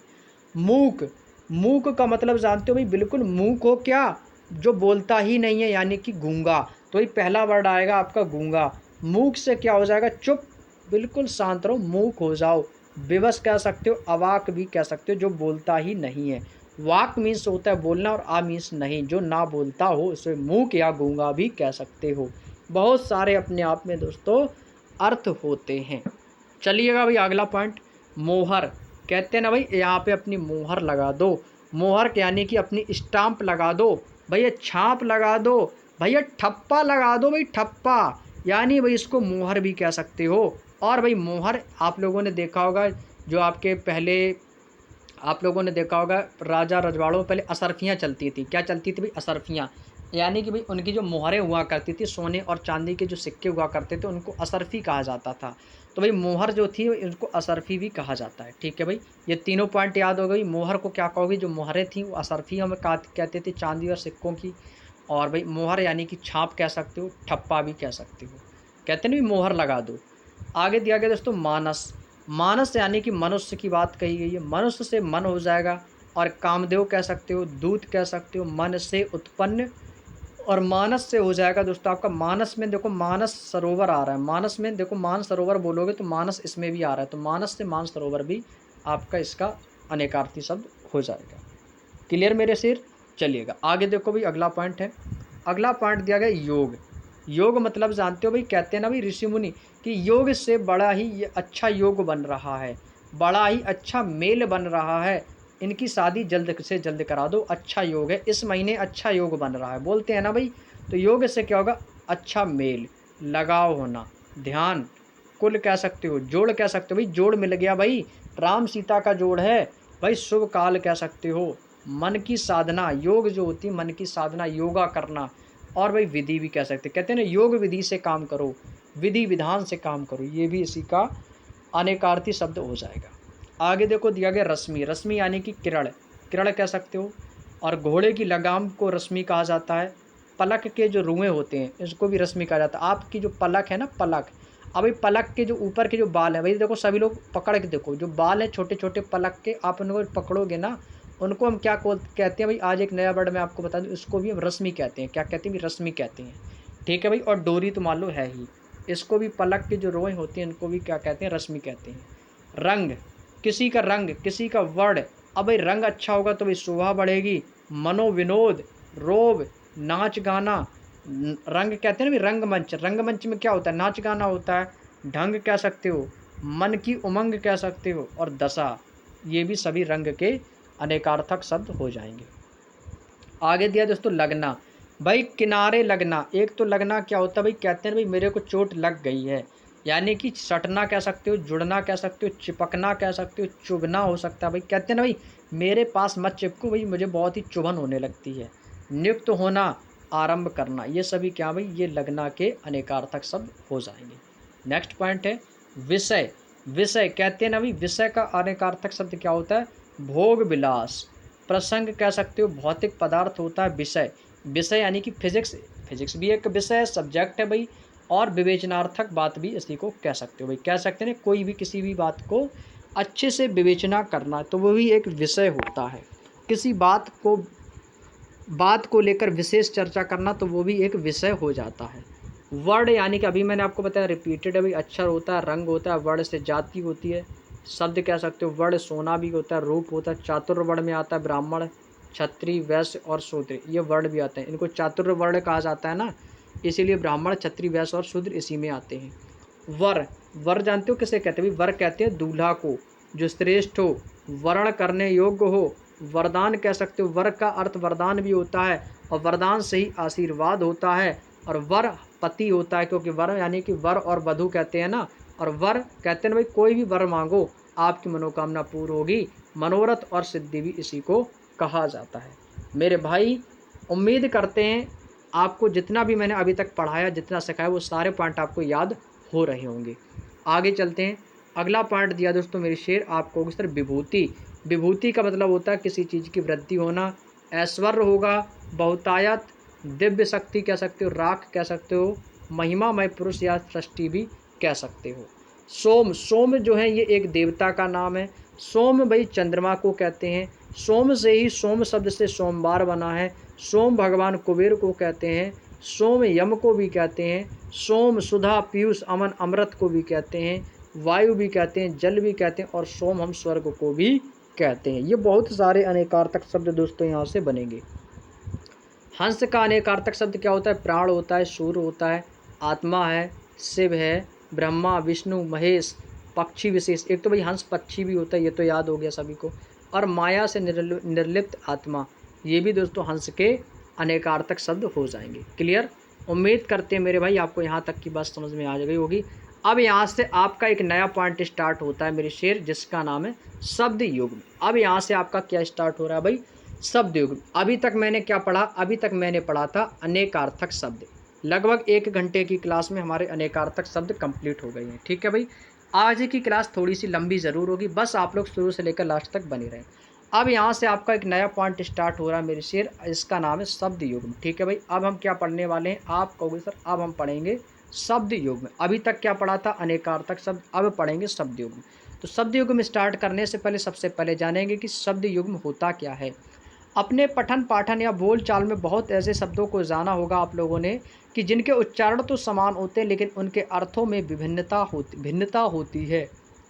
इस प्रकार के शब्दों को ही हम दोस्तों समोच्चारित भिन्नार्थक शब्द कहते हैं, या हम इन्हीं को समश्रुति भिन्नार्थक शब्द भी कहते हैं।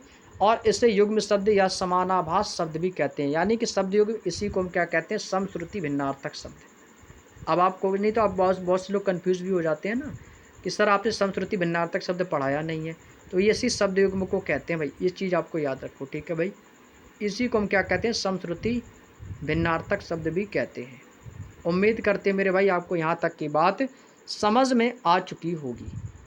यहाँ ऐसे ही शब्दों का संकलन करके एक सूची बनाई गई है जो आपके समान उच्चारण वाले शब्दों को अर्थ में भिन्नता से स्पष्ट करेंगे। तो चलिएगा, समश्रुति भिन्नार्थक शब्द यानी कि शब्द युग्म आपके स्टार्ट होते हैं। तो भाई यहाँ से आपका पॉइंट स्टार्ट होता है। अब यहाँ से चीज़ें आपको समझ के चलनी है। ये क्वेश्चन आपका बहुत पूछा जाता है एग्जाम में। यहाँ से क्वेश्चन 110% की पूछा जाएगा भाई SSC GD में। ठीक है भाई, और जो आप लोगों को यदि आप UPSI की भी तैयारी कर रहे हो तो भी इस क्लास को ले सकते हो, इस क्लास को ले सकते हो भाई, हिंदी वाले। ठीक है भाई, क्योंकि लगभग एसएससी जीडी में जो आपका हिंदी या यूपीएसआई में कुछ चैप्टर ऐसे हैं जो आपके सेम हैं। चलिएगा भाई, अब देखो, अब यहाँ से चीज़ों का है समश्रुति भिन्नार्थक। समश्रुति भिन्नार्थक शब्द में क्या होता है मेरे भाई, आपको पता है कि जो शब्द हमें सुनने में एक जैसे लगते हैं लेकिन उनके अर्थ अपने आप में विशेष यानी कि अलग होते हैं। सुनने में तो एक से लगते हैं लेकिन उनके अर्थ जो हैं वो अलग अलग होते हैं। जैसे भाई देखो, ध्यान से सुनना, एक तो है आपका ये अगम और दूसरा क्या है आगम। अब भाई अगम और आगम को बोलो, अगम आगम अगम आगम, कैसे हैं, ये सुनने में एक जैसे लग रहे लेकिन अर्थ दोनों के अलग अलग। अगम का अर्थ होता है दुर्गम और आगम का अर्थ होता है उत्पत्ति होना या कोई शास्त्र या फिर कोई शास्त्र। तो ये हो गया। अब देखो अंत, एक तो शब्द होता है समश्रुति भिन्नार्थक शब्द अंत और एक होता है अनत्य। एक क्या होता है अनत्य, सुनने में एक जैसे हैं पर अर्थ अलग अलग है। अंत का अर्थ होता है भाई किसी को समाप्त करना और अनत्य का अर्थ होता है नीचे का अंतिम, या नीचे का कह सकते हो या अंतिम भाग कह सकते हो, अनत्य। आगे देखो, ये लिखा है आपका अंश और ये भी लिखा है अंश। यह आपका अंश में स है और ये आपका सीटी वाला स है। दोनों में सुनने में एक जैसे हैं लेकिन अपने आप में अर्थ अलग है। ये जो सा सपेरा वाला सा होता है इसको कहते हैं कंधा, और जो सा सीटी वाला होता है अंश इसको कहते हैं भाग, कोई हिस्सा हो सकता है। भाई कहते हैं ना भाई किसके अंश हो, किसका ये भाग है, किसका ये हिस्सा है, तो इसको हम भाग और हिस्सा भी कह सकते हैं। आगे दिया दोस्तों अनल और एक होता है अनिल। और अनल जो होता है ये अनल कहते हैं ना भाई, अग्नि का पर्यायवाची मैंने पढ़ा है, तो अनल पावक दहन ज्वाला, अग्नि का। तो अनल का अर्थ क्या हो गया अग्नि, और अनिल होता है वायु का। वायु है, समीर है, पवन है, अनिल है, हवा है, ये सभी वायु के पर्यायवाची होते हैं। तो अनल और अनिल में शब्द अर्थ दोनों के अलग अलग हो जाएंगे। आगे चलिएगा भाई, अगला पॉइंट दिया गया अन्न और अन्य। अन्न और अन्य, अन्न और अन्य भाई दोनों में देखो क्या है, आपको शब्द सुनने में एक जैसे लगते हैं लेकिन अर्थ अलग है। ये है आपका अन्न। अन्न जो होता है अनाज होता है, और अन्य एक कोई दूसरा व्यक्ति, कहते हैं भाई अन्य व्यक्ति के पास, तो अन्य एक तो हो गया दूसरा। अब एक है दोस्तों अनिष्ट और एक है अनिष्ट। भाई इसमें अंतर कितना, टे और ठे में, सुनने में एक जैसे अनिष्ट और अनिष्ट लेकिन अर्थ अलग अलग। अनिष्ट क्या होता है भाई किसी का अनिष्ट कर देना, किसी का बुरा कर देना, किसी का अशुभ कर देना। और अनिष्ट क्या होता है निष्ठा रहित। अविलंब, एक तो होता है अविलंब, दूसरा होता है अविलंब। विलंब मीन्स क्या होता है देरी, और अविलंब का अर्थ होता है शीघ्र। और अविलंब होता है किसी का सहारा, किसी का सपोर्ट। एक तो होता है दोस्तों अपेक्षा और दूसरा होता है उपेक्षा। दोनों शब्द सुनने में एक जैसे पर अर्थ अपने आप में अलग हैं। अपेक्षा यानी कि आपको किसी के प्रति अपेक्षा है, आपका किसी के प्रति आशा है, किसी इच्छा है। उपेक्षा किसी की निरादर कर देना, किसी की अवहेलना कर देना, किसी की बुराई कर देना, उसकी उपेक्षा की है आपने।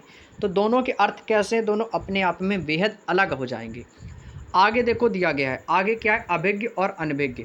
अभिज्ञ और अनभिज्ञ में दोस्तों बताना है आपको क्या क्या इनके अर्थ हो जाएंगे। भाई अभिज्ञ जानते हो क्या होता है, अभिज्ञ का अर्थ होता है जानने वाला, जो सब कुछ जानता है। और अनभिज्ञ जिसको किसी भी विशेष बात के बारे में कोई जानकारी ही ना है, अनजान है वो उस बात से, तो मूर्ख भी हो जाएगा। एक तो होता है आदि में, जिसमें आपकी लघु ई होती है, लघु मात्रा होती है, और एक में आपकी दीर्घ ई की मात्रा होती है आदि। आदि का अर्थ होता है आरंभ और इत्यादि। और एक आदि होती है भाई, कहते हैं ना तुम किसी भी चीज़ के आदि ना हो, किसी चीज़ के आदि ना हो यानी कि अभ्यस्त होना, किसी चीज़ में आदि होना। अब भाई कहते हैं ना भाई मैं तो इस चीज़ का आदि हूँ, इस चीज़ में भाई कैसा हूँ, मैं तो अभ्यस्त हूँ, एक्सपीरियंस है मुझे इस चीज़ का। तो ये क्या होता है आदि। एक होता है आहुति, जो कि आपकी हवन सामग्री में आहुति दी जाती है, उसको हवन सामग्री कह सकते हो। और एक होता है आहूत। आहुति आहूत सुनने में एक जैसे, अर्थ अलग है। आहूत क्या होता है किसी को बुलाना। अब भाई आपके यहाँ शादी, किसी को आहूत करोगे, बुलाओगे। आगे दिया दोस्तों आभास। आभास होता है दोस्तों चमक। और एक होता है आभास का मिलता जुलता शब्द है अभ्यास। अभ्यास का मतलब होता है प्रैक्टिस, यानी कि बारंबार प्रयत्न करना। जैसे कि आप लोग बार बार एसएससी जीडी का अभ्यास कर रहे हो भाई, और अभ्यास करते रहो, सफलता जरूर मिलेगी। और इस बार हर हाल में दोस्तों अभ्यास करके हमें इस बार एसएससी जीडी की वर्दी को ले जाना है भाई। इस बार तो भाई ले ही जाना है, तो ऐसा अभ्यास करो आप लोग भी, बारंबार प्रयत्न करना है। आलोक होता है और एक आलोक होता है। आलोक भाई शब्द जो होता है ये प्रकाश का अर्थ होता है, और जो आलोक है ये आपका सुनसान, जहाँ पर कुछ कोई चीज़ ही ना हो, तो उसको हम क्या कहेंगे मेरी शेर, आप कहोगे सर उसको सुनसान कहेंगे। आगे देखो आद्य। आद्य का दोस्तों अर्थ होता है पहला यानी कि प्रथम कह सकते हो, और अद्य होता है ये होता है आज। अद्य का मतलब होता है जो आज, टुडे। आन और एक होता है अन। आन कहते हैं भाई मेरी आन ना जाने पाए, मेरी मर्यादा बनी रहे, मेरा मान सम्मान बना रहे, मेरी आन ना जाने पाए। तो आन वान शान बोलते हैं ना भाई, तो वैसे ही आन का अर्थ क्या है, मर्यादा है, मान है, सम्मान है। और अन का अर्थ होता है भाई बगैर, कोई अन, बगैर। एक तो होता है आगत और दूसरा होता है अगत। आगत का मतलब क्या होता है भाई आया हुआ, और अगत का मतलब होता है जहाँ गति ना हो। अगत जहाँ पर कोई गति ना ही हो। इत्र, इत्र का मतलब जानते हो सुगंध, यानी कि वही आपका इत्र, सुगंध कह सकते हो, पुष्प मार भी कह सकते हो, पुष्प सार कह सकते हो। और इत्र से क्या होता है, एक होता है इतर। इतर का मतलब होता है दूसरा, कोई व्यक्ति दूसरा। एक तो होता है इति, जिसमें आपका दोस्तों लघु ई होता है। इति का मतलब होता है अंत। इति कहते हैं ना भाई, इति स्त्री यानी कि अंत। और इति, इति का मतलब क्या होता है भाई, किसी चीज़ की जब विपत्ति आ जाती है, विघ्न आ जाता है, मुसीबत कह सकते हो भाई। इति को हम क्या कह सकते हैं मेरे शेर, इसी को हम मुसीबत भी कह सकते हैं। ये भी चीज़ आपको याद रखनी है, छोटी छोटी चीज़ें एग्जाम में जरूर एग्जामिनर पूछ लेता है। आगे देखो भाई एहिक। एहिक में और एही, एहिक और एही दोनों सुनने में एक जैसे हैं, लेकिन अर्थ अपने आप में अलग अलग है सभी के। एहिक का अर्थ होता है भाई सांसारिक, एही का अर्थ होता है इसको। एक तो है और एक है और का मतलब होता है कोई अन्य एवं तथा अधिक दूसरा। और माना किसी की ओर गाड़ी चलाना, या किसी की ओर जाना, किसी की तरफ जाना। एक होता है करी, करी मीन्स होता है गज, गज यानी कि हाथी। और एक होता है कीर, कीर हम बोलते हैं सुग्गा यानी तोता को। कीर किसका है भाई, सुग्गा यानी कि तोता का। ये तो भाई इंपॉर्टेंट है भाई, याद रखेंगे भाई। कीर जो होता है दोस्तों किसका होता है, तो आपको किसी सुग्गा यानी तोता का। कंज, कंज का मतलब क्या होता है भाई, कंज किसको कहेंगे भाई, कमल को कहेंगे। और एक होता है कुंज, ये कहते हैं बेलों के मंडल को। बेलों का मंडल जो होता है इसको हम कुंज कहते हैं भाई। कहते हैं ना कुंज गलिन में राधे राधे, बोलते हैं ना भाई, गाना सुना होगा आप लोगों ने राधे राधे वाला, कि कुंज गलिन में राधे राधे, यानी कि बेलों के मंडल में राधे राधे। आगे चलो भाई कांतार। कांतार है, अरण्य है, वन है, ये सभी जंगल और वन के पर्यायवाची। तो कांतार का जो अर्थ होगा वो क्या होगा, जंगल या वन। और कांता किसको कहते हैं, कांता जो होती है सुंदर स्त्री होती है। कांता कौन होती है मेरी शेर, सुंदर स्त्री होती है। आगे चलते हैं दोस्तों अपने नेक्स्ट पॉइंट पे। एक होता है दोस्तों गर्भ। गर्भ का मतलब क्या होता है, पेट। और एक होता है गर्भ, किसी पर गर्व होना। कहते हैं ना बेटा मुझे तुम पर गर्व है। तो गर्व का अर्थ क्या हो जाएगा भाई, एक इसका अर्थ हो गया अहंकार। एक तो होता है ये वाला ग्रह, ये वाला जो ग्रह होता है ये कौन सा होता है, ये घर का होता है। और ये वाला जो ग्रह होता है, जो हमारे नक्षत्र होते हैं, ग्रह नक्षत्र, इसको कहते हैं। एक होता है गण। गण जो होता है ये समूह को डिनोट करता है। और जो गण्य होता है ये गिनने वाली चीज़ें, जैसे 1 2 3 4 5। ये गण्य जो होता है ये गिनने वाला होता है। जैसे गण्य से एक शब्द क्या बनता है दोस्तों, नगण्य। नगण्य का मतलब जानते हो, जो गिना ना जा सके। इसका मतलब जानते हो क्या होता है भाई, जो गिना ना जा सके, जो गिना ना जा सके, गिना ना जा सके, ये होता है नगण्य। तो इसमें भी देखो एक शब्द आया ना गण्य, तो ये गण्य यानी कि जो गिनने योग्य है। और अगर नगण्य हो जाएगा तो जो ना गिना जा सके या ना गिनने के योग्य। चलिएगा भाई आगे चलते हैं अपने नेक्स्ट पॉइंट की ओर। अगला पॉइंट भाई देखो, अगला पॉइंट आपके सामने यहाँ पे दिया गया है। उम्मीद करते हैं आपको सारा पॉइंट आपको अच्छे से समझ में आ गया होगा। चलिएगा आगे देखो, दिया गया दोस्तों गिरी। गिरी किसका नाम होता है, गिरी होता है एक पर्वत, और एक जाति भी होती है गिरी। और एक जो देखो गिरी, इसमें क्या दीर्घ ई है, इसमें देखो लघु, इसमें लघु ई है, इसमें दीर्घ ई है। एक जो गिरी होता है ये होता है बीज के अंदर का गूदा। कहते हैं ना भाई गिरी निकाल लो। आगे दिया दोस्तों गे, और एक होता है गे, एक ज्ञानी वाला और एक गे वाला। गे जो होता है ये गाने योग्य होता है। और जो ज्ञानी वाला होता है जो जाना जा सके, किसी के बारे में जाना जा सके। अभी किसी के बारे में जानोगे तो ज्ञानी होगे, तो ज्ञानी वाला ज्ञ जो होगा जो जिस चीज़ से जाना जा सके। चिर का अर्थ क्या होता है, चिर का अर्थ होता है प्राचीन, प्राचीन या दीर्घकाल। और एक होता है चीर। चीर किसको कहते हैं, चीर हरण हुआ था द्रौपदी का, तो यानी कि वस्त्र हरण। तो चीर को क्या कहेंगे, वस्त्र कहेंगे। तो ऐसे ट्रिक याद रखो, चीज़ें याद हो जाएंगी। आगे चलते हैं, आगे देखो क्या दिया गया है। आगे आपको दिया गया दोस्तों चूर। चूर का मतलब जानते हो क्या होता है, चूरन। जो चूर्ण होता है ना उसको चूरन कहते हैं, कड़ भी कहते हैं। और एक होता है चूर्ण, चूर्ण का अर्थ होता है चोटी। क्या होता है? चोटी। एक होता है चपत और एक होता है चंपत। चपत का अर्थ क्या होता है भाई? दोनों की दो चपत लगाई। एक कहानी चलती थी भाई मेरे यहाँ, जब मैं 2 से 3 कक्षा में पढ़ता था, वो स्टोरी मुझे अभी भी याद है। एक कहानी थी कि चुन्नू मुन्नू थे दो भाई, रसगुल्ले पर हुई लड़ाई। चुन्नू बोला मैं भी लूँगा, मुन्नू बोला कभी ना दूंगा।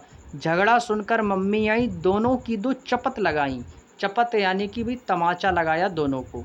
ठीक है भाई, उसी प्रकार से चपत का अर्थ क्या है? तमाचा। थोड़ी भी स्टोरी से याद आ गई तो मैंने आपको सुना दिया। अब भाई देखो चंपत, चंपत का अर्थ क्या होता है भाई? गायब हो जाना। भाई कहते हैं ना अरे वो तो चंपत हो गया, तुरंत गायब हो गया वो यहाँ से। आगे चलते हैं भाई, आगे देखो क्या दिया गया है। आगे हमें दिया गया दोस्तों छत्र। एक तो छत्र होता है दोस्तों छाता, और एक जो 6 छतरी वाला होता है इसको छत्र से छतरी ही कहते हैं। क्या कहते हैं मेरे शेर? आप कहोगे सर छतरी कहोगे। एक तो होता है छात्र और एक होता है 6 छतरी वाला छात्र। तो जो 6 छतरी वाला होगा वो छत्रियों से ही संबंधित है, तो यहाँ पे देखो छत्रियों से संबंधित ही लिखा है। और एक तो छात्र, ये तो सभी को पता है, ये विद्यार्थी होता है। एक देखो छदम, छदम यानी किसी से आप छल कर रहे हो। और एक होता है छंद, यानी कि जो कवित्त है, पद्य है, गद्य पद्य में आप लोगों ने देखा होगा छंद लिखे रहते हैं। अभी मैंने आपको बताया था जरा। जरा का अर्थ क्या होता है भाई? बुढ़ापा होता है। और एक होता है जरा, जिसका अर्थ क्या होता है? थोड़ा, अल्प कह सकते हो, थोड़ा सा कह सकते हैं, है ना। ये तो मैंने अभी आपको बताया भी था। एक तो होता है जलज। अब जलज किसको कहते हैं भाई? कमल को कहते हो, क्योंकि कमल जल में खिलता। और एक होता है जलद, भाई जिसमें द लगा दो तो वो बादल का पर्यायवाची बन जाता है। ये मैंने आपको पर्यायवाची में अच्छे से पढ़ाया था। तो जलद किसका हो जाएगा? बादल का। आगे चलते हैं भाई, देखो जरठ। अब भाई जरठ किसका होता है भाई? तो आपको सर जो जरठ होता है ये होता है बूढ़ा का। और जो जठर होता है, जठर रस आप लोगों ने पढ़ा होगा, तो जठर रस कहाँ है? ये आपका पेट से संबंधित। तो जठर किसका हो जाएगा भाई? पेट का हो जाएगा भाई। जठर का अर्थ क्या हो जाएगा? पेट। जूठा, भाई किसी को जूठा भोजन का मतलब जानते हो? उच्छिष्ट भोजन, किया गया भूटन, किया गया भोजन। एक जूठा होता है, एक झूठा होता है। झूठा यानी किसी चीज़ को गलत बोलना, असत्य बोलना, झूठ बोलना, तो वो होता है असत्यवादी होता है। एक तो अर्थ होता है जाया और एक होता है नुक्ता वाला जाया। अब इसमें देखो आपके ये अरबी और फारसी भाषा का शब्द है जय, क्योंकि इसमें क्या लगा आपको? सिर्फ इसमें ये शब्द जो है इसको बोलते हैं नुक्ता, इसमें नुक्ता लगा है। इसके 5 होते हैं, कै, ख, ग, जय, फै। 5 वर्ड होती हैं, ये सभी अरबी फारसी भाषा के शब्द होते हैं। और ये जो बिंदी होती है इसको नुक्ता कहते हैं। तो ये वाला जो जाया होता है ये पत्नी को डिनोट करता है, और ये वाला बर्बाद को करता है, नष्ट करना कह सकते हो। आगे होता है दोस्तों झक। झक का अर्थ क्या होता है मेरे शेर? झक का अर्थ जो होता है वो होता है सुनक, सनक। वही कहते हैं ना मेरे कहीं कानों में झक पड़ रही है, सुनक पड़ रही है, सनक, कोई धुन। और एक होता है झक। झक का अर्थ होता है भाई तुच्छकार, कोई गलत काम कर देना। एक होता है दोस्तों झंझट और एक होता है झंझर। दोनों सुनने में एक जैसे हैं, अर्थ अलग अलग है। झंझट का अर्थ होता है भाई लड़ाई झगड़ा करना, बखेड़ा खड़ा कर देना। और झंझर का अर्थ क्या होता है? झज्झर। एक होता है झंझा और एक होता है झंडा। अभी झंडा यानी कि पताका या केतु कह सकते हो, और झंझा को हम आंधी कह सकते हैं, तूफान कह सकते हो। टुक, भाई थोड़ा सा टुक दे दो, भाई थोड़ा। टुक का अर्थ क्या होगा? थोड़ा। और टूक जो होता है ये होता है टुकड़ा। इसको लगा लो इम्पोर्टेंट मेरे भाई, एसएससी जीडी वालों, इम्पोर्टेंट लगा लो, एग्जाम में पूछ लेगा किसी ना किसी शिफ्ट में। आगे चलें, आगे दिया गया दोस्तों ठंड। एक तो ठंड हो गया भाई शीत, और एक होता है ठंड का ठूंठ। ठूंठ का मतलब होता है सूखा पेड़। अभी जो सूखा पेड़ होगा उसे आप ठूंठ कहोगे ना। ढीठ और एक होता है दीठ, इसको कहते हैं दृष्टि। और एक होता है ढीठ, कहते हैं ना तुम तो यार बिल्कुल ढीठ हो, मेरी बात क्यों नहीं सुनते हो, यानी कि वो किसी से नहीं डरता, वो ढीठ है यानी कि निडर है। डोंगी और एक होता है ढोंगी। और डोंगी यानी कि नाव को कहते हैं, जो छोटी नाव होती है इसको डोंगिया बोल देते हैं गांव देहात में। और ढोंगी जो होता है वो पाखंडी होता है। भाई आजकल तो बाबा लोग बहुत ही फ्रॉड कर रहे हैं ना, आप लोगों ने देखा होगा। बाबा भाई मैं देखता हूँ न्यूज़ वगैरह में देखता हूँ, एक से एक बड़े बाबा बुलाए जाते हैं, और उनके सच का जो पता लगाने के लिए उसमें से न्यूज़ नेशन वाले उनसे सवाल जवाब करते रहते हैं। भाई मैं भी देख रहा हूँ काफ़ी दिनों से, तो भाई बाबा वगैरह ये पाखंड का जो फैलाए हुए हैं अंधविश्वास वाली चीज़ें, तो वही है। तो ढोंगी यानी कि पाखंडी हो जाएगा। तरड़ी जो होता है, एक तरड़ी होता है नौका, इसको इम्पोर्टेंट लगा लो मेरे शेर, इम्पोर्टेंट लगा लो मेरे कहने से। एक बड़ी ई मात्रा वाला नौका होता है, और जो छोटी मात्रा वाला तरड़ी होता है ये सूर्य होता है। ये किसको कहते हैं भाई? सूर्य को कहते हैं, ये याद रखो। तरणी का बहुत पूछा जाता है। एक होता है तूड़ी और एक होता है तुड़ी। जो तुड़ी होती है हमारे पेट में, जिसको हम तरकस कहते हैं, इसका अर्थ क्या होता है भाई तरकस। और तूड़ी जो होता है वो शीघ्र कहते हैं और तेज कहते हैं। तरंग तो एक हो गया लहर और एक होता है तुरंग। ये दो घोड़ा का पर्यायवाची होता है अश्ववाज तुरंग, मैंने आपको पर्यायवाची में पढ़ाया था। और एक तरंग दोस्तों क्या होती है, लहर होती है, ये भी मैंने आपको बताया था। आगे चलें, अगला पॉइंट देखो, तिक्त। तिक्त का अर्थ क्या होता है भाई दोस्तों, तिक्त का अर्थ होता है तीता। तिक्त का अर्थ क्या होता है, तीता। और तिग्म का अर्थ होता है तीक्ष्ण या प्रखर। एक होता है तरु, तरु का अर्थ होता है वृक्ष। और एक होता है तर, तर का मतलब होता है, कहते हैं ना भाई अच्छे से तर कर दो, अच्छे से भिंगा दो, अच्छे से गीला कर दो, तो भींगा भी कह सकते हो। तुंद, तुंद का अर्थ क्या होता है भाई पेट कह सकते हो, प्रचंड। और एक होता है तुंड, तुंड कहते हैं भाई चोंच को और मुख को। एक तो होता है दिन, और दिन को कहते हैं दिवस। और एक होता है दीन, जिसके पास कोई भी धन ना हो तो वो व्यक्ति हो जाएगा निर्धन। एक होता है द्वीप, द्वीप का अर्थ होता है हाथी। और एक होता है द्वीप, इसका अर्थ होता है टापू। इसको इम्पोर्टेंट लगा लो मेरे भाई, इसको इम्पोर्टेंट लगा लेंगे। एक होता है दारू और एक होता है दारू। ये जो दारू रू वाली होती है इसको लकड़ी कहते हैं। जो बड़ू ई दीर्घ ऊ वाली होती है दारू, इसको शराब कहते हैं। क्या कहते हैं, शराब कहते हैं, मदिरा कहते हैं। आगे दिया गया दोस्तों दसन। दसन का अर्थ क्या होता है भाई दांत होता है। और दंसन का अर्थ होता है डंक मारना, दंस मारना या दांत से काट देना।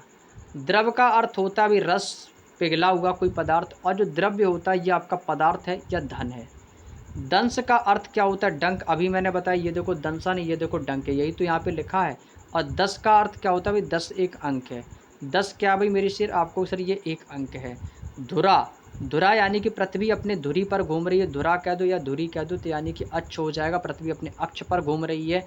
और एक होता है धूर, भाई मेरी आंखों में उसने धूर झोंक दी, यानी कि क्या किया भाई धूल झोंक दी, तो ये इसका अर्थ हो जाएगा धूर का क्या होगा मेरे शेर, आप कहोगे सर धूल हो जाएगा।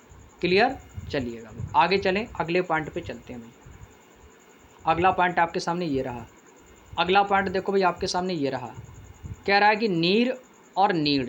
भाई नीर का अर्थ क्या होता है भाई पानी होता है। नीर का अर्थ क्या होता है मेरे सिर पानी। और नीड़ जो होता है ये होता है घोंसला। भाई चिड़िया जो होती है वो नीड़ बनाती है। नीड़ किसको कहते हैं, घोंसले को कहते हैं। नारी, ये वाला नारी किसका हो गया, स्त्री के लिए। और ये नाड़ी जो होती है भाई, ये हमारे हाथ में जो डॉक्टर वगैरह होते हैं वो नाड़ी देखकर बता देते हैं कि बुखार है या नहीं, यानी कि हमारी नब्ज पहचान लेते हैं वो। नहर, नहर क्या होता है, ये एक जलमार्ग होता है। और जो नाहर होता है वो हम कहते हैं सिंह। ये सिंह यानी कि शेर का पर्यायवाची है नाहर। नंदी, नंदी क्या भाई, ये शिव का बैल है जिसको नंदी कहते हैं। और एक होता है नंदी, ये आपका आनंद होता है, प्रसन्नता होता है, खुशी होती है, हर्ष और उल्लास होता है। निशाकर, निशाकर होता है भाई ये आपका चंद्रमा का। और निशाचर जो होता है ये राक्षस का अर्थ होता है। परुष और एक होता है पुरुष। परुष का अर्थ होता है कठोर और पुरुष होता है मनुष्य यानी कि आदमी। एक तो होता है फन, फन का अर्थ होता है कला या हुनर।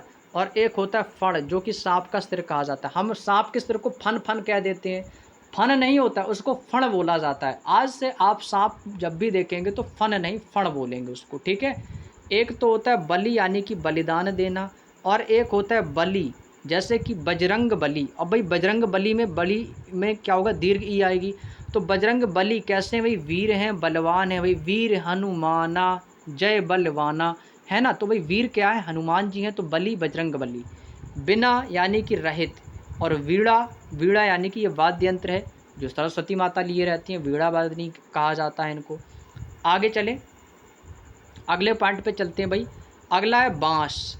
भाई कहते हैं ना भाई तुम्हारे मुंह से बाँस आ रही है, यानी कि भाई दुर्गंध आ रही है, तो बाँस को हम दुर्गंध कहते हैं। और जो वास होता है भाई निवास स्थान होता है, रहने का स्थान होता है। कहते हैं ना भाई बेस, तुम्हारा बेस जो है ना वो मजबूत नहीं है, तो भाई बेस का अर्थ होता है अधिक या ज़्यादा। और जो वेश होता है ये होता है भेष बदलना, हुलिया, अपना हुलिया बदलना।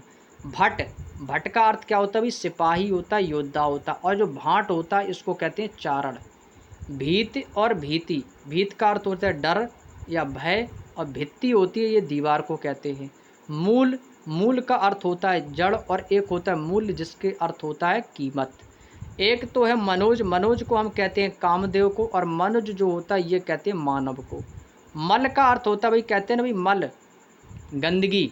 और एक होता है दोस्तों मल्ल, मल्ल कौन था भाई पहलवान और योद्धा।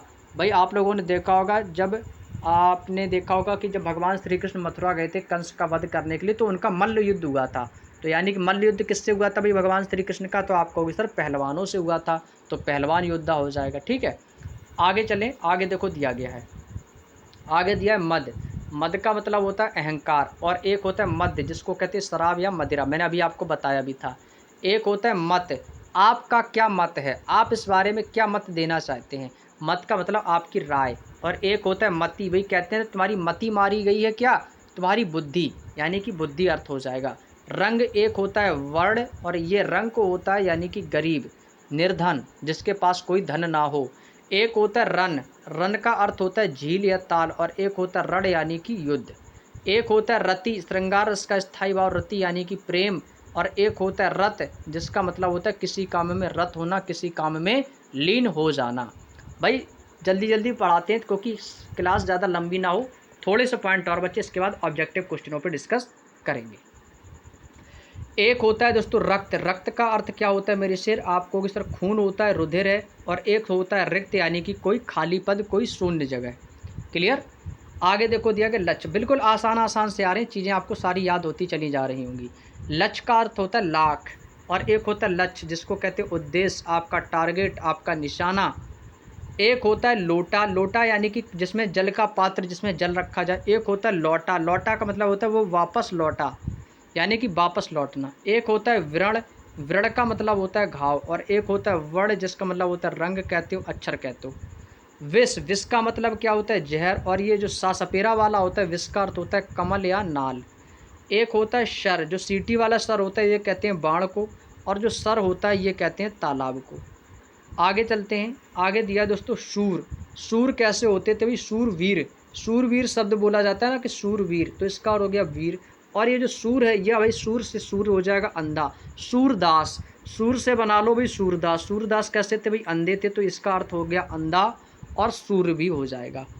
शुचि का मतलब है पवित्र, और सची कहते हैं भाई इंद्राणी को, सची किसको कहते हैं मेरे शेर, इंद्राणी को कहते हैं। शशधर चंद्रमा को कहा जाता है, और शशिधर जो चंद्रमा को धारण करने वाले कौन है, महादेव हैं, भगवान शिव हैं, तो ये हो जाएंगे शशिधर। सुक भाई कह दो या सुग्गा, या फिर हम इसको सुग्गा भी कह सकते हैं भाई, सुग्गा। ठीक है भाई, अपने अपने अलग हैं। तोता, और सूक जो होता है ये होता है जौ आदि का बाल नुकीला हिस्सा को सूक कहा जाता है। नेक्स्ट, शव, भाई कहते हैं ना भाई रेलवे पटरी पर शव मिला, सब का यानी कि मतलब लाश मिली। सब जो सा सीटी वाला शव होता है ये होता है रात, ये क्या होता है रात। सुत, सुत मीन्स क्या होता है बेटा, पुत्र, और सूत होता है ये होता है रुई का धागा, डोरी कह सकते हो। सुमन किसका पर्यायवाची होता है, फूल, तो इसका अर्थ हो गया फूल। और स्वम, स्वमन होता है ये होता है अपना मन, स्व मीन्स स्वयं का, मन मतलब स्वयं का मन, यानी कि अपना मन कह सकते हो। सुर का अर्थ होता है देवता, और एक जो होता है सूर यानी कि अंधा कह सकते हो, सूर कह सकते हो, या सूरदास कह सकते हो, या फिर इसको हम अंधा भी कह सकते हैं। ठीक है भाई, अंधा भी कह सकते हैं। क्लियर, चलिएगा, उम्मीद करते हैं दोस्तों आपको यहाँ तक की बात समझ में आ गई होगी। चलिएगा, 2 पॉइंट आपके और हैं, इसके बाद आपके ऑब्जेक्टिव क्वेश्चन स्टार्ट होते हैं। अब यहाँ से देखो क्या कह रहा है, शब्द में दिया हाड़, कहते ना भाई तुम्हारे तो भाई हाड़ हड्डी है ही नहीं, हाड़ कहते ना भाई हाड़, हाड़ का मतलब क्या है हड्डी, भाई पुराने ज़माने में दादा दादी बोलते थे। और एक होता है हाट, हाट कहते हैं बाजार को। हंस मुख का मतलब होता है हंस का मुख, और एक होता है हंसमुख यानी कि मजाकिया, कहते ना कि भाई वो व्यक्ति बहुत ही हंसमुख है, मजाकिया टाइप का है, तो भाई वो होता है हंसमुख। और एक हंसमुख होता है वो होता है हंस का मुख। उम्मीद करते हैं दोस्तों आपको अभी तक मैंने जितने भी आपको समश्रुति भिन्नार्थक शब्द पढ़ाए हैं, मुझे नहीं लगता है कि आपको चीज़ें समझ में ना आई हों। हर एक बच्चे को, हर एक भाई को, हर एक बहन को अच्छे से चीज़ें समझ में आ गई होंगी। यदि बातें समझ में आ गई हो तो भाई वीडियो को लाइक करके जाना, वीडियो को लाइक करके जाना मेरे शेर। चलिएगा भाई, आगे चलते हैं। अब आपके आते हैं ऑब्जेक्टिव टाइप के क्वेश्चन। तो अब यहाँ से जो आपके ऑब्जेक्टिव टाइप के जो क्वेश्चन हैं वो सबसे पहले चलेंगे आपके अनेकार्थक शब्द की, अनेकार्थक शब्द के आपके चलेंगे ऑब्जेक्टिव क्वेश्चन। इसके बाद आपके चलेंगे कौन से, आपके चलेंगे समश्रुति भिन्नार्थक शब्द वाले ऑब्जेक्टिव। ठीक है भाई, चलिएगा, तो इनमें से आपको क्या बताना है, अनेकार्थक शब्द वाला शब्द बताना है। ठीक है भाई, चलिएगा, क्वेश्चन नंबर 1 आपके सामने दिया गया, सभी लोग आंसर करने का प्रयास करेंगे। ज़्यादा क्वेश्चन नहीं भाई, ओनली टोटल आपके 36 क्वेश्चन है मेरे भाई, टोटल आपके 36 क्वेश्चन है। ठीक है भाई, जल्दी से कंप्लीट कर लेते हैं। अब इसमें से आपको बताना है कि निम्नलिखित में से कौन सा पत्र का अर्थ नहीं है। हमें क्या बताना है मेरे भाई, आपको सिर्फ पत्र का अर्थ नहीं है बताना है। देखो पत्र का अर्थ दोस्तों चिट्ठी भी होता है, मैंने अभी आपको बताया पत्रिका भी होता है, पत्ता भी होता है, लेकिन मुख्य नहीं होता है। क्या नहीं होता भाई? मुख्य नहीं होता है। तो इस क्वेश्चन का आंसर क्या होगा भाई? आपको होगी sir option number C is the right answer. आगे चलते हैं, अगला पॉइंट क्या कह रहा है कि कौन सा शब्द निम्नलिखित में से कौन सा शब्द अनेकार्थी शब्द है। भाई अनेकार्थी शब्द बताना है जिसके भाई अनेक अर्थ हों। भाई जिसके अनेक अर्थ हैं। भाई कबूतर का कोई अर्थ होता है? भाई नहीं होता है। दोस्त का कोई अर्थ होता है? नहीं। परिवार का नहीं। अंक का कहोगे सर, अंक के क्या हो सकते हैं? भाई बहुत सारे शब्द होते हैं। अंक का क्या क्या शब्द हो सकते हैं? अंक का एक अर्थ होता है दोस्तों आपका संख्या है, क्या हो जाएगा? संख्या। और एक अर्थ क्या होता है भाई? इसका एक अर्थ होता है गोद, किसी को गोद में लेना। और अंक को क्या कह सकते हैं? अंक को हम चिन्ह भी कहते हैं भाई, क्या कह सकते हैं भाई? चिन्ह भी कहते हैं। तो ये सभी क्या है? इसके अनेकार्थक शब्द। तो ऑप्शन नंबर इस क्वेश्चन का बिल्कुल सही जवाब हो जाएगा। उम्मीद करते हैं समझ में आ गया होगा। नेक्स्ट क्वेश्चन दिया गया, पट का अर्थ क्या नहीं होता है। तो भाई देखो पट का अर्थ क्या नहीं होता है। पट का अर्थ वस्त्र होता है, पट का अर्थ किवाड़ा होता है, और वस्त्र से पर्दा आपका ये भी हो जाएगा। पट का अर्थ क्या होगा भाई? आप कहोगे सर पट का अर्थ डालना नहीं होता है। पट का अर्थ जो होता है दोस्तों ये डालना नहीं होता है। तो ऑप्शन नंबर ए इस क्वेश्चन का बिल्कुल सही जवाब हो जाएगा, क्योंकि हमसे पूछा क्या था कि पट का अर्थ क्या नहीं होता है। चलिएगा भाई अगले क्वेश्चन का आंसर करेंगे आप सभी लोग। और आप लोगों का जो भी स्कोर हो कि आप लोगों ने अभी तक जितना पढ़ा जितना सीखा उनमें से आप लोगों ने कितना स्कोर किया। कौन सा शब्द अनेकार्थी शब्द नहीं है? बताओ भाई, ये 17 जनवरी 2023 में आया था भाई, बताओ कौन सा जो है अनेकार्थी शब्द नहीं है। तो आप कहोगे सर गुरु। गुरु के तो भाई बहुत अनेकार्थी शब्द होते हैं। गुरु का अर्थ होता है दीर्घ भी होता है, ठीक है भाई। राशि का भी होता है। राशि क्या है? राशि एक राशि भी होती है ना। और राशि किसी का नाम भी हो सकता है। तो क्या नहीं है भाई? आपको सर बुद्धि नहीं है। बुद्धि का दोस्तों कोई भी अनेकार्थी शब्द नहीं है। ऑप्शन नंबर डी इस क्वेश्चन का बिल्कुल सही जवाब हो जाएगा। तो अनेकार्थी शब्द क्या नहीं है? बुद्धि। अगला देखो कह रहा है कि निम्नलिखित में से अंतर का अर्थ क्या नहीं होता है। अंतर का अर्थ क्या नहीं होता है? भाई देखो अंतर, अब भाई कोई काम शेष रह गया तो उसमें क्या है? अंतर है। और भाई हृदय का अंतर दूरी, लेकिन अंतर का अर्थ आकाश थोड़ी होता है मेरे से। क्या नहीं होता भाई? आकाश नहीं होता है। ऑप्शन नंबर डी इस क्वेश्चन का बिल्कुल सही जवाब हो जाएगा। क्लियर? चलिए नेक्स्ट क्वेश्चन, क्वेश्चन नंबर 6 का आंसर करो भाई सभी लोग। जल्दी से बताएंगे कि भेंट के दो अर्थों में से एक अर्थ है मुलाकात, तो दूसरे अर्थ में क्या हो जाएगा? इसका वाक्य पूछा है कि अतिथि को देकर सम्मानित किया जाना चाहिए। अतिथि को उपहार देकर सम्मानित करना चाहिए, मानपत्र या 1 लाख रुपए या पुष्पगुच्छ। तो आप तो यही कहोगे सर कि अब आप कहोगे सर अतिथि को उपहार देकर सम्मानित करना चाहिए, क्योंकि एक भेंट का अर्थ होता है मुलाकात और एक भेंट का अर्थ होता है उपहार, यानी किसी को भेंट देना, उपहार देना। समझ गए ना भाई? तो ऑप्शन नंबर सी कर लोगे भाई, बिल्कुल आसान था आप लोग। अगला देखो क्वेश्चन नंबर 7, निम्नलिखित में से कर का सही अनेकार्थी शब्द का प्रयोग कहाँ पर हुआ है? विकास अत्यंत उत्साही है, नयन ने वह कार्य पूरा नहीं किया, राजू ने अपने हाथ खड़े कर लिए, यह अत्यंत गंभीर मामला है। भाई मैंने आपको कर का एक क्या अर्थ बताया था? कर का एक अर्थ होता है हाथ, और एक कर का अर्थ क्या होता है भाई? टैक्स। क्या होता है भाई? टैक्स। तो भाई देखो हाथ और टैक्स, तो आप कहोगे सर यहाँ पर तो हाथ मिल गया। ये कर का अर्थ क्या होता है? हाथ होता है। तो यही आंसर होगा ऑप्शन नंबर सी, राजीव ने अपने हाथ खड़े कर दिए। कर का मतलब क्या होता है मेरे शेर? आप कहोगे सर हाथ, अभी तो थोड़ी देर पहले बताया था।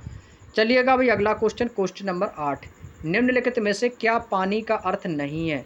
पानी का अर्थ नहीं है। देखो पानी को हम क्या कहते हैं भाई? जल कहते हैं। पानी को इज्जत भी कहते हैं, पानी को हम चमक भी कहते हैं। तो क्या नहीं कहोगे सर? बिजली नहीं कहते हैं। पानी को हम बिजली नहीं कहते हैं। 8 का बी वाला ऑप्शन आपका बिल्कुल सही माना जाएगा, जो कि पानी का अर्थ नहीं है। पानी का अर्थ चमक है, इज्जत है, जल है। चलिएगा भाई अगले क्वेश्चन पे चलते हैं। अगला क्वेश्चन आता है भाई क्वेश्चन नंबर 9। क्वेश्चन नंबर 9 आपके सामने ये रहा, अमृत का अर्थ निम्न में से क्या नहीं है? अमृत, अमृत को क्या नहीं कह सकते हैं भाई? अमृत का मोती थोड़ी कहोगे, स्वर्ण कह सकते हो, पारा कह सकते हो, जल। तो अमृत का अर्थ क्या नहीं भी? आप कहोगे सर मोती नहीं है। अगला क्वेश्चन, निम्नलिखित में से प्रकृति का अर्थ क्या नहीं होता है? प्रकृति का अर्थ क्या नहीं होता है? नहीं होता है पूछा है मेरे भाई। तो प्रकृति भाई, प्रकृति क्या है? सभी का स्वामी है। प्रकृति स्वयं से उत्पन्न होती तो स्वयं भाव है। प्रकृति कुदरत भी है, तो प्रकृति पूज्य नहीं है। ऑप्शन नंबर ए, प्रकृति का जो अर्थ होता है ये पूज्य नहीं होता है।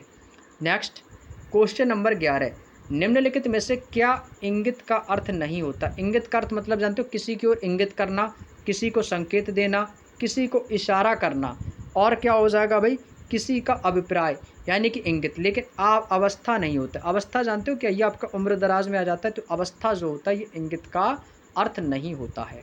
नेक्स्ट, निम्नलिखित शब्दों का अनेकार्थी शब्द आपको बताना है। भाई बताओ, पूजा, अर्चना, उपहार या फल? बताएंगे भाई, उपहार या फल। तो भाई अभी मैंने आपको बताया कि उपहार यानी कि भेंट होता है। एक उपहार क्या होता है भाई, भेंट होता है, एक किसी से मुलाकात कह सकते हो। पूजा अर्चना ये तो भाई सेम है, उपहार अलग। ये इसमें से क्या हो जाएगा, फल। फल का कोई भी अर्थ नहीं होता है, कोई भी अनेकार्थक शब्द नहीं है। नेक्स्ट, फैला अपने रवि कर जाल। फैला अपने रवि कर जाल, उपयुक्त में कर शब्द का कौन सा अर्थ व्यक्त करता है? इसमें बताना है कि फैला अपने रवि कर जाल मतलब फैला। अब भाई क्या टैक्स फैलाओगे कि हाथ फैलाओगे? भाई आप कहोगे सर हम तो हाथ फैलाएंगे। तो कर का मतलब क्या है भाई, कर का मतलब हाथ भी है, सूंड भी होता है, टैक्स भी होता है। आप कहो सर सूंड भी है, टैक्स भी है, और हाथ भी है, और किरण भी है। तो अब इसमें से लगाओगे क्या? हमें तो अर्थ बताना कि फैला अपने रवि कर जाल। रवि का अर्थ क्या भाई, रवि का जो अर्थ है यहाँ पर सूर्य है, और यहाँ पर कर जो हो रहा है वो किसका अर्थ है, किरण का। यानी कि फैला अपना रवि, यानी कि सूर्य अपनी किरणों को फैलाओ, अपनी किरणों के जाल को फैलाओ, ये इसका अर्थ हो रहा है। इसका अर्थ निकालोगे तो क्या होगा भाई, रवि का अर्थ होता है सूर्य, कर का अर्थ होता है किरण होता है, यानी कि रवि का अर्थ सूर्य है, तो यानी कि क्या होगा भाई, किरण। इसका बिल्कुल सही जवाब होगा ऑप्शन नंबर डी, यानी कि रवि कर जाल यानी सूर्य किरण का जाल फैलाओ, तो option number D. Next question आपका दिया गया वसन। वसन के दो अर्थ हैं, एक अर्थ क्या है दोस्तों, आभूषण है, और इसका दूसरा अर्थ आपको बताना है, जिसमें से आपको दिया गया नए रिक्त स्थान से पूजा करने की विधि है।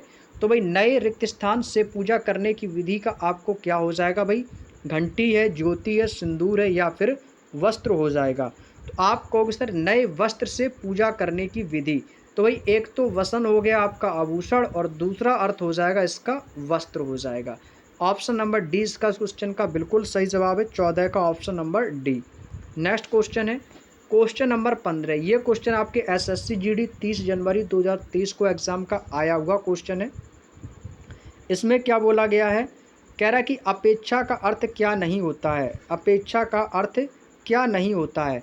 देखो अपेक्षा का अर्थ क्या होता है, पहले तो ये देखो अपेक्षा का अर्थ क्या होता है, यानी कि किसी की अपेक्षा करना। तो हमसे पूछा है कि अपेक्षा का अर्थ क्या नहीं होता है? तो अपेक्षा का अर्थ होता है इच्छा भी होता है, किसी की आवश्यकता है यानी कि अपेक्षा है, आशा है, विचार करना नहीं होता है। अभी मैंने आपको थोड़ी देर पहले इस पॉइंट पर चर्चा की थी कि अपेक्षा का अर्थ क्या नहीं होता है, विचार नहीं होता है। विचार पे आप किसको डिनोट करेंगे, सोच को, किसी चीज़ को सोचना। नेक्स्ट, किस वाक्य में खून का सही अनेकार्थी शब्द का प्रयोग हुआ है? भाई देखो खून शब्द का आपको क्या बताना है, अनेकार्थी शब्द यहाँ से बताना है। अब भाई किसी व्यक्ति का खून करोगे तो भाई खून करने का मतलब क्या है, ये आपको हत्या को डिनोट करेगा। किसको डिनोट करेगा, हत्या को। तो भाई देखो खून का मतलब पलायन नहीं है, अत्यंत नहीं है, पड़ नहीं है, यहाँ पर कहीं पर भी नहीं है। तो कल विजय की हत्या होगी, यानी कि हत्या शब्द किसको है, खून से। तो ऑप्शन नंबर ए ही वाला ऑप्शन बिल्कुल सही हो जाएगा, option number A is the right answer. Next question, question number 17। इनमें से क्या महावीर का अर्थ नहीं है? भाई देखो महावीर का अर्थ नहीं है। भाई देखो अब जैन धर्म के तीर्थकर हुआ करते थे भाई महावीर। महावीर स्वामी कौन थे भाई, जैन धर्म के तीर्थकर हैं, ये भी है। महावीर हम हनुमान को भी कहते हैं, महावीर जो है हम दोस्तों हनुमान को भी कहते हैं। और भाई हनुमान जी कैसे हैं, वो शक्तिशाली हैं, तो ये भी नहीं होगा। तो भाई कौन सा है अर्थ नहीं, तो आप कहोगे सर महादेव। महादेव है, ये महावीर का अर्थ नहीं होगा, तो ये बिल्कुल गलत है। जैन धर्म के तीर्थकर महावीर स्वामी थे, हनुमान जी को कहते शक्तिशाली थे। अगला क्वेश्चन है क्वेश्चन नंबर 18। कौन सा शब्द अनेकार्थी शब्द हैं? जैसे कि मैंने अभी आपको बताया था कि पोत, पोत का अनेकार्थी शब्द क्या होता है, जो जल में जहाज चलता है, यानी कि पानी वाला जहाज। तो ये आ जाएगा आपका ऑप्शन नंबर ए वाला बिल्कुल सही है। आगे अगला क्वेश्चन है कि कौन सा शब्द अनेकार्थी शब्द है, जिसके मतलब जिसके अर्थ बनाए जा सकें। वही शब्द बताना है जिसके अर्थ आप लोग उनके बना सको। जैसे कि भाई देखो बंदर का कोई अर्थ नहीं है, गाय का कोई दूसरा अर्थ नहीं होता है, भैंस का कोई भी दूसरा अर्थ नहीं होता है। हरिण, हरिण हो जाएगा भाई, हरिण option number B. Next question है कौन सा शब्द अनेकार्थी शब्द है, इसमें भी हमसे पूछा गया है। अनेकार्थी शब्द बताना है भाई। देखो, रात रानी, चमेली, गुलाब, जब किसी व्यक्ति का या किसी वस्तु का विशेष नाम हो तो भाई उसका अनेकार्थी शब्द से कोई मतलब नहीं होगा। तो रात रानी, चमेली, गुलाब ये तो फूलों के नाम है। तो यहाँ से शब्द है बेला। बेला एक फूल भी होता है और बेला का एक अलग अर्थ भी होता है। आगे चलते हैं भाई। बेला दोस्तों हम कटोरा को भी बोल सकते हैं। बेला किसको कह सकते हो भाई? एक तो अर्थ हो गया फूल और एक क्या हो गया भाई? कटोरा। इसको भी कह सकते हो, तो यही अलग हो जाएगा। अगला क्वेश्चन है क्वेश्चन नंबर 21। इसमें क्या बोला है? रिक्त स्थान का प्रकोप सब कुछ उखाड़ देता है, जबकि रिक्त स्थान का प्रकोप सब कुछ जला देता है। इसमें आपको दो शब्द लिखने हैं, ऐसे दो शब्द लिखने हैं जो इस सेंटेंस को पूरा कर सकें। तो यहाँ पे आपको सोच समझ कर लिखना भाई। अनिल, अनिल क्या होता है भाई? अनिल का मतलब मैंने अभी आपको बताया था हवा। हवा का प्रकोप, यदि मैं यहाँ पर अनिल लिख दूंगा तो अनिल का मतलब क्या है दोस्तों? हवा है, या कह सकते हैं वायु। वायु का प्रकोप सब कुछ उखाड़ देता है, जबकि अनल, अनल का मतलब क्या है? आग। तो अनल यानी कि आग का जो प्रकोप है वो सब कुछ जला देता है। तो भाई जब आग लगेगी तो वो जला देगा ना। तो अनल वाला देखो, अनल वाला एक ही ऑप्शन है जो कि आपको ऑप्शन नंबर सी में दिया है। यही इस क्वेश्चन का आंसर बिल्कुल सही हो जाएगा। अगला क्वेश्चन, क्वेश्चन नंबर 22। आदमी की रिक्त स्थान उसे सफल बनाती है, वही सफलता उसका रिक्त स्थान योग है। भाई यानी कि आदमी को सफल कौन बनाएगी? तो आप कहोगे सर आदमी को जो उसकी लगन है। लगन का मतलब होता है मेहनत। मेहनत का मतलब लगन कह सकते हो या मेहनत, दोनों का अर्थ एक ही है। तो आदमी की लगन उसे सफल बनाती है और वही सफलता उसका लग्न योग हो जाएगा। उसका क्या है? लग्न योग है। तो कहाँ पर है भाई? ऑप्शन नंबर सी में। ऑप्शन नंबर सी इस क्वेश्चन का बिल्कुल सही जवाब हो जाएगा। 22 का option number C is the right answer. Next question, question number 23। रिक्त स्थानों की पूर्ति करनी है। कह रहा है कि बदलती नहीं और रिक्त स्थान हमेशा बदलती है। मतलब क्या नहीं बदलती भाई? एक एक ऑप्शन रखो भाई। टूटा बदलती है भाई, ये गलत हो जाएगा। झूठ बदलती नहीं, ये भी गलत है। सत्य बदलती नहीं या रित बदलती नहीं। ऋतु हमेशा बदलती है, सपना हमेशा बदलती, गलत हो जाएगा। तो एक ही ऑप्शन है भाई कि रित। रित बदलती नहीं और ऋतु हमेशा बदलती है। तो 23 का कौन सा होगा भाई? आप कहोगे सर ऑप्शन नंबर डी वाला ऑप्शन बिल्कुल सही हो जाएगा। क्योंकि सेंटेंस में हमें रिक्त स्थानों में ऑप्शन रख के ही हमें चीज़ें पता चल जाती हैं कि कौन सा ऑप्शन सही होगा और कौन सा सही नहीं होगा। अगला क्वेश्चन है क्वेश्चन नंबर 24। कह रहा है कि चास का अर्थ है जुताई, परंतु एक ये चास जो होता है इसका अर्थ होता है प्रकट करने वाले शब्द। इसमें आपको एक सेंटेंस दिया गया कि हमने रिक्त स्थान कभी नहीं देखा, यानी कि क्या नहीं देखा है। तो आपको ऐसा उचित ऑप्शन इसमें रखना है।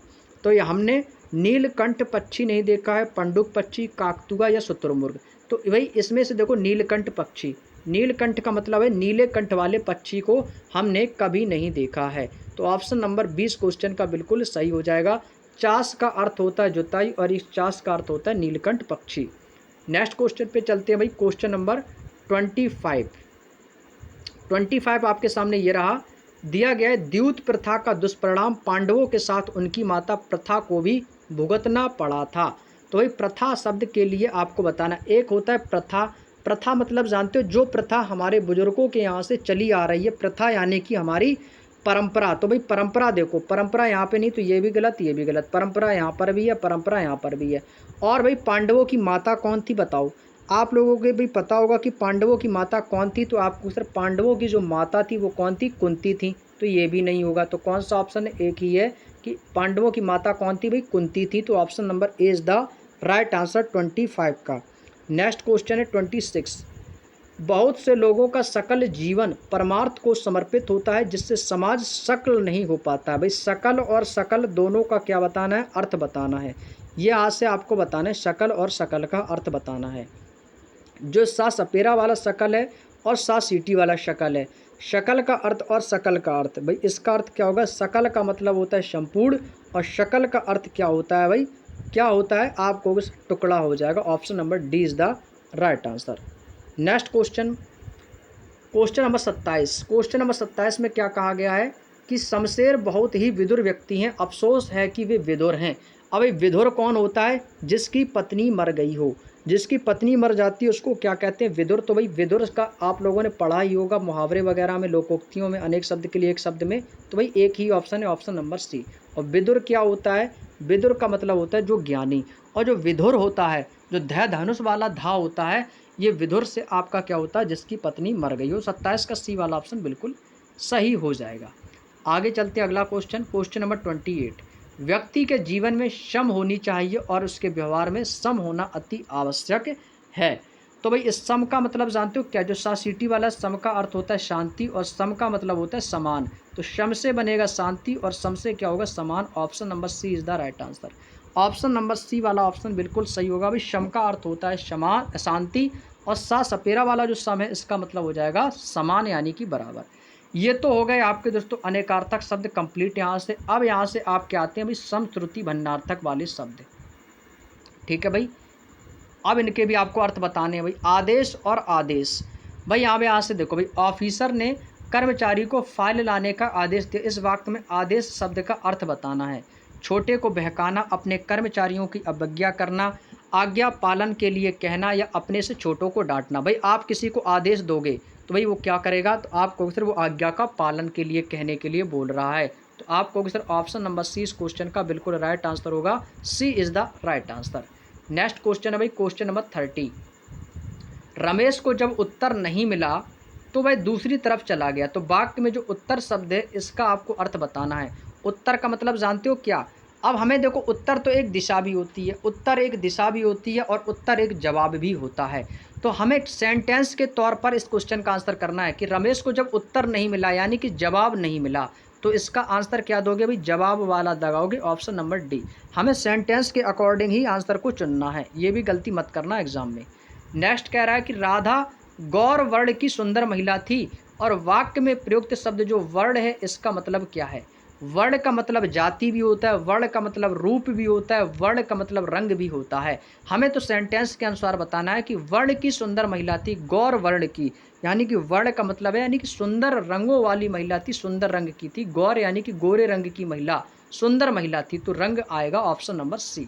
नेक्स्ट क्वेश्चन, पृथ्वी अपने अक्ष पर घूमती है। इस वाक्य में प्रयुक्त अक्ष शब्द का कौन सा अर्थ जो है इसे व्यक्त कर रहा है? अक्ष शब्द बताना है। पृथ्वी अपने अक्ष पर, अक्ष का अर्थ मैंने क्या बताया था? धुरी या धुरा भी कह सकते हैं। तो भाई धुरी पर घूमती है, पासे पर थोड़ी घूमती है, ना पहिए पे घूम रही है ना आत्मा पे घूम रही है। कहाँ पे घूम रही है? पृथ्वी अपने अक्ष यानी अपनी धुरी पर घूम रही है। Option number A is the right answer. Next question बिल्कुल आसान आसान से क्वेश्चन है। राहुल की मित्रता सोहन के अनुकूल है। इस वाक्य में अनुकूल शब्द का अर्थ क्या है भाई? देखो, अनुकूल का अर्थ बताना है, अनुकूल का मतलब बताना भाई। अनुकूल यानी कि जो राहुल की मित्रता है वो कैसी भाई? अनुकूल मित्रता है। तो आप कहोगे सर अनुकूल का मतलब लाभकारी मित्रता है। भाई कैसी? लाभकारी है, ऑप्शन नंबर बी। और बाकी नहीं, उपयोगी नहीं होगा, लाभकारी होगा भाई। अगला क्वेश्चन है क्वेश्चन नंबर 34 का, बताएंगे भाई। आजकल सभी के पास स्मार्टफोन होना आम बात है, बिल्कुल बात है। अब इसमें आम शब्द क्या है? आम शब्द तो एक फल भी होता है, आम तो एक फल भी होता है ना। अब हमें तो सेंटेंस के अकॉर्डिंग बताना है ना कि आजकल तो भाई सभी के पास फ़ोन होना, तो ये तो एक आम बात हो गई, यानी कि सामान्य सी बात है भाई। सामान्य सभी नहीं लगाओगे भाई, ये गलती मत करना मेरे शेर। 34 में सभी वाला ऑप्शन बिल्कुल भी मत चुनना, नहीं तो गलत कर जाओगे। क्योंकि आम का मतलब आम का फल आपने देखा, सामान्य भी होता है अच्छी भी होता है, सभी लगा दोगे गलत। आम का मतलब सभी नहीं होगा भाई, क्या होगा? सामान्य। सामान्य सी बात है भाई, बिल्कुल नॉर्मल सी बात हो गई है। नेक्स्ट क्वेश्चन आज का हमारा सेकंड लास्ट क्वेश्चन है क्वेश्चन नंबर 35। अनंत विश्व में अनेक देवताओं की कहानियाँ प्रचलित हैं। इस वाक्य में अनंत शब्द का प्रयोग का अर्थ क्या होगा? अनंत, अनंत विश्व में, अनंत विश्व का मतलब जानते हो भाई? अंतहीन, जिसका कोई अंत ही ना हो। ऑप्शन नंबर बी लगाएंगे भाई, अंतहीन हो जाएगा। आज का अंतिम और लास्ट क्वेश्चन, इसके बाद हमारा चैप्टर होता है दोस्त कंप्लीट। ठीक है भाई, लगभग हमारी जो क्लास है लगभग 1 घंटे 45 मिनट की क्लास में हमने इस चैप्टर को कंप्लीट कर लिया। अब भाई मैं चाहता तो इसको भाई 2 पार्टों में भी ला सकता था, लेकिन 2 पार्ट में लाने से कोई मतलब नहीं, बिल्कुल छोटा सा चैप्टर था जो कि हमने एक ही चैप्टर में एक ही क्लास में कंप्लीट कर लिया। तो सबसे अच्छी बात यही है कि हमने इसको एक वीडियो में कंप्लीट कर लिया, तो इससे क्या है आपका सिलेबस भी जल्द से जल्द कंप्लीट हो जाएगा। अब यहाँ से कह रहा है कि वसंत ऋतु में नव पल्लव आते हैं। वाक्य में पल्लव शब्द का अर्थ क्या है? पल्लव, पल्लव का अर्थ क्या होता है मेरे भाई? तो पल्लव का अर्थ होता है कि वृक्षों पर नए पल्लव आते हैं। पल्लव का अर्थ होता है पत्ते।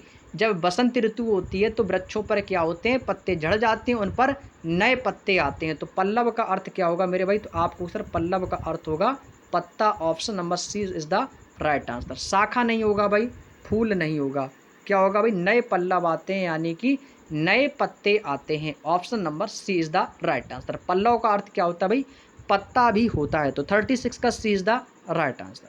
उम्मीद करते हैं मेरे भाई बहनों आपको आज का चैप्टर बहुत ही अच्छे से समझ में आया होगा। मैंने अपनी ओर से आपको 100% समझाने का प्रयास किया है और उम्मीद करते हैं आपको आज का जो सेशन है वो बहुत अच्छे से समझ में आया होगा। मैंने अपनी ओर से कुछ भी नहीं छोड़ा, मैंने आपके अपने लिए आप लोगों के लिए भी पूरी 100% मेहनत की है। उम्मीद करते हैं भी समझ में आ गया होगा।